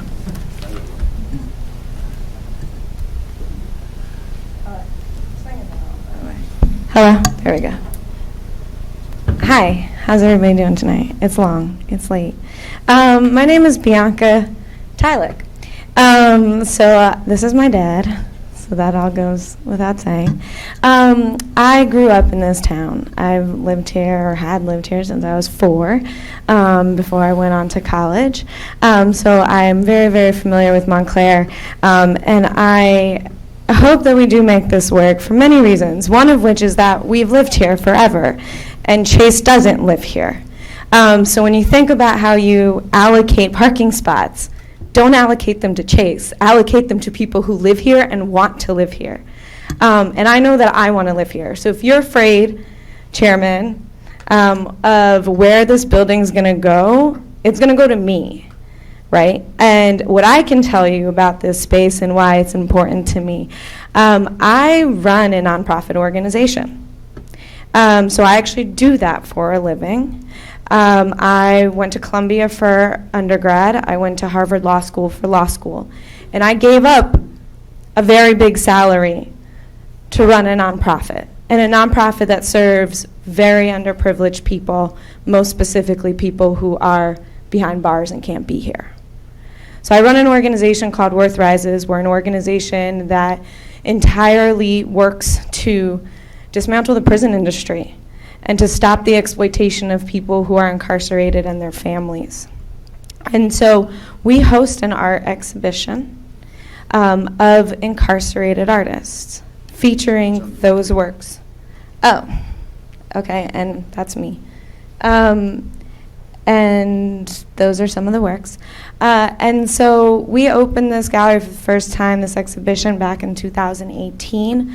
And we solicited works from all over the country, from people who are incarcerated. We had 75 submissions. We ended up showing 33 artists. We got envelopes from Tatered and all types of pieces because people don't have resources. I can promise you that none of the pieces are big, ma'am. Because they all come in envelopes out of prison, usually envelopes that are put together. And we paid all of our artists, and we found money to do that. And we didn't pay for the space, and it was only because we didn't pay for any of the spaces that we were in that we were able to have those exhibitions and to reserve that money for the people inside and their families. And I just wanted to read you a few quick quotes from some of the artists. Through this exhibition, a new possibility has opened up to me about what I can provide to the community in order to further the cause of prisoners' rights and end mass incarceration. What Worth Rises has done something very special for the nations imprisoned, as well as our families. I look forward to one day assisting you in the fight on the outside. Thank you so much for allowing me to participate in the Worth Rises project. I can't tell you how it felt when I received the notification letter that I'd be included. I almost felt human again. Those are the people that we work for. And this is my dad. And he supports that. And he came to my exhibition every time it opened. Right? And we had the exact same exhibition. So I can tell you as somebody from this community that this is a space we need, and there aren't other free spaces in this community. I grew up here, right? Like, people need this space. They need the opportunity, and I did a lot of work on him in 30 years. Please let him actually turn that into something that we can give back to the community. So I just wanted to say that I'm happy to answer any questions. The name of our organization is Worth Rises, and probably the thing we're most famous for is passing a campaign legislation in New York City that made New York City the first and only jurisdiction currently in the U.S. that has free phone calls out of jail. Phone calls that are typically running as much as $25 for a 15-minute phone call in 2020. We're now leading that same campaign in 5 states. So trust me when I tell you, I do this work, I know, and I know what it would mean to people. I know right now our own office of 4 people is run out of a community workspace. And if it wasn't for the people who gave us that space, we would be struggling on that too. So I'll stop there. The last thing that I'll just say is it's been really funny to hear about people thinking about moving furniture through elevators. As people who live in New York, it's what we do. Trust me, couches fit in elevators. So can you tell us how our space is going to be suitable for you? Just fine. I've moved literally so many massive couches through tables. It's like, well, I mean, I think I've said, right? Like, I don't know if there's maybe specific questions, but I think more or less when you think about, that's not really helpful.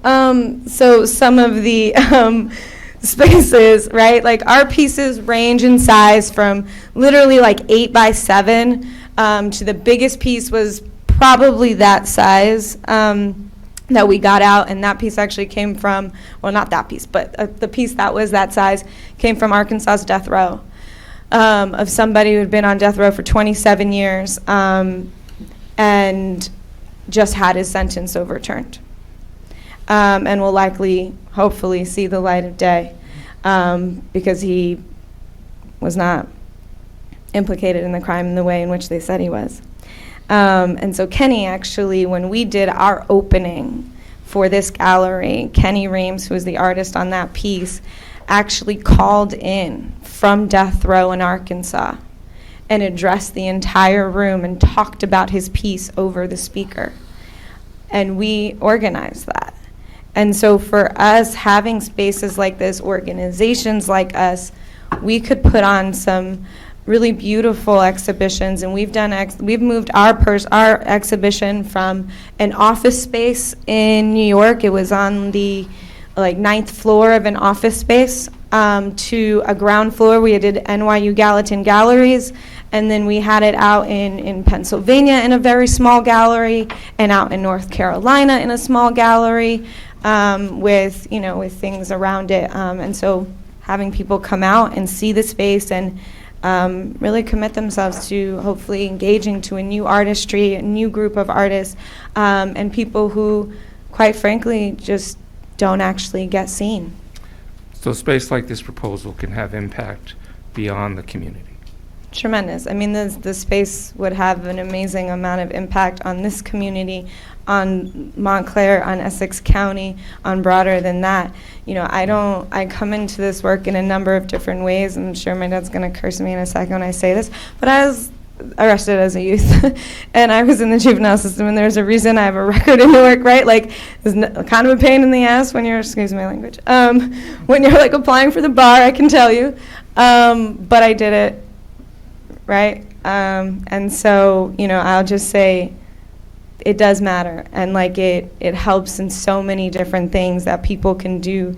And I don't know what everybody's political assignments are, but in this world, we need a lot of people working on things. Thank you. Can they say thank you? Thank you. Thank you.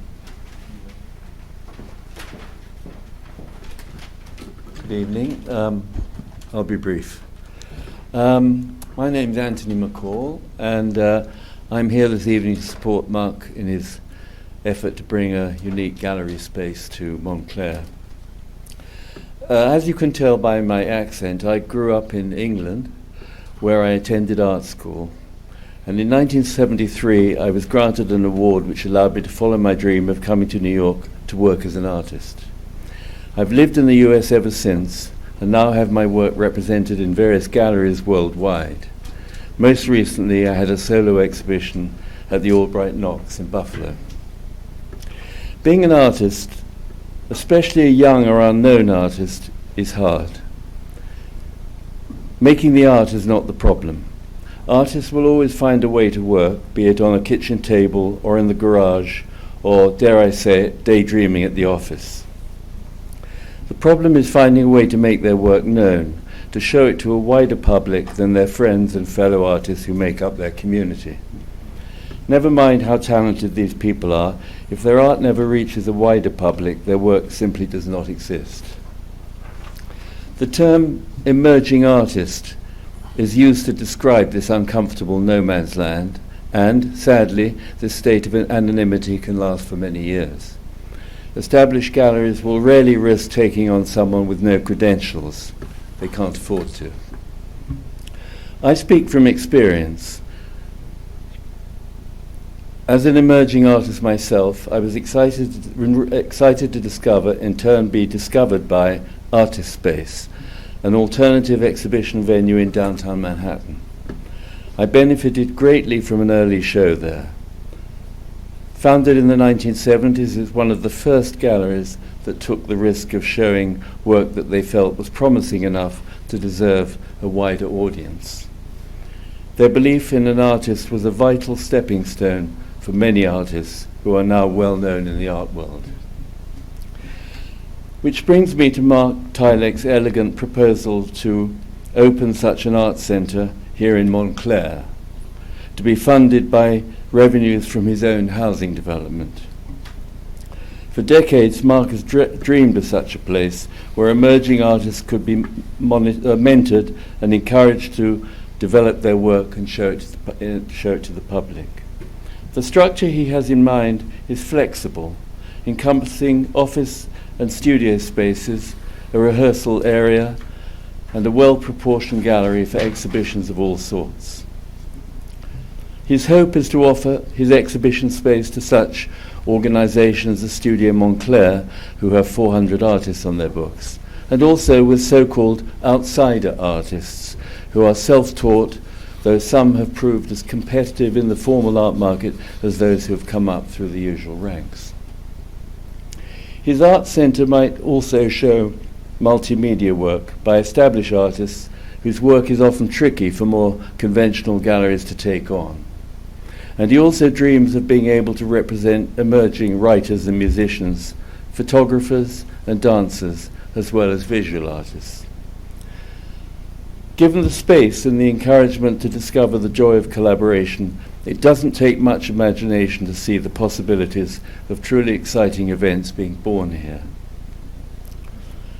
To me, as a professional artist, Mark Tyleck's vision is both plausible and an elegant solution to the problem of the gap that persists for artists between being obviously talented but yet unknown. To provide Montclair with such an art centre cannot help but be a vibrant addition to its already rich cultural identity. I, for one, would like to see the project come to fruition. Thank you for your consideration. Thank you. So all the work that you saw on the screen is Anthony Macdo's work. All right, is that it, Mr. Tremulek? I think so, unless there's anyone else who... I'm coming back. Okay. Okay.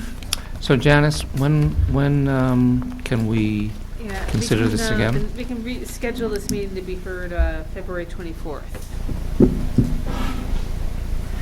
All right. Okay, and we would consent any necessary extension of time for the board to act. All right, excellent. All right, thank you. We'll see you then. Thank you. Thank you very much. Okay, we have bills. We have bills. Our CFO, otherwise known as our co-chair, vice chair, has approved the bill. So he communicated his approval to me. I am relaying that to you guys. I make a motion to approve the bills according to our newly appointed CFO. Motion? Tony, was that you? Second? Yeah. Okay. All in favor? Aye. Opposed? Abstentions? All right. Okay. All right, thank you, everyone.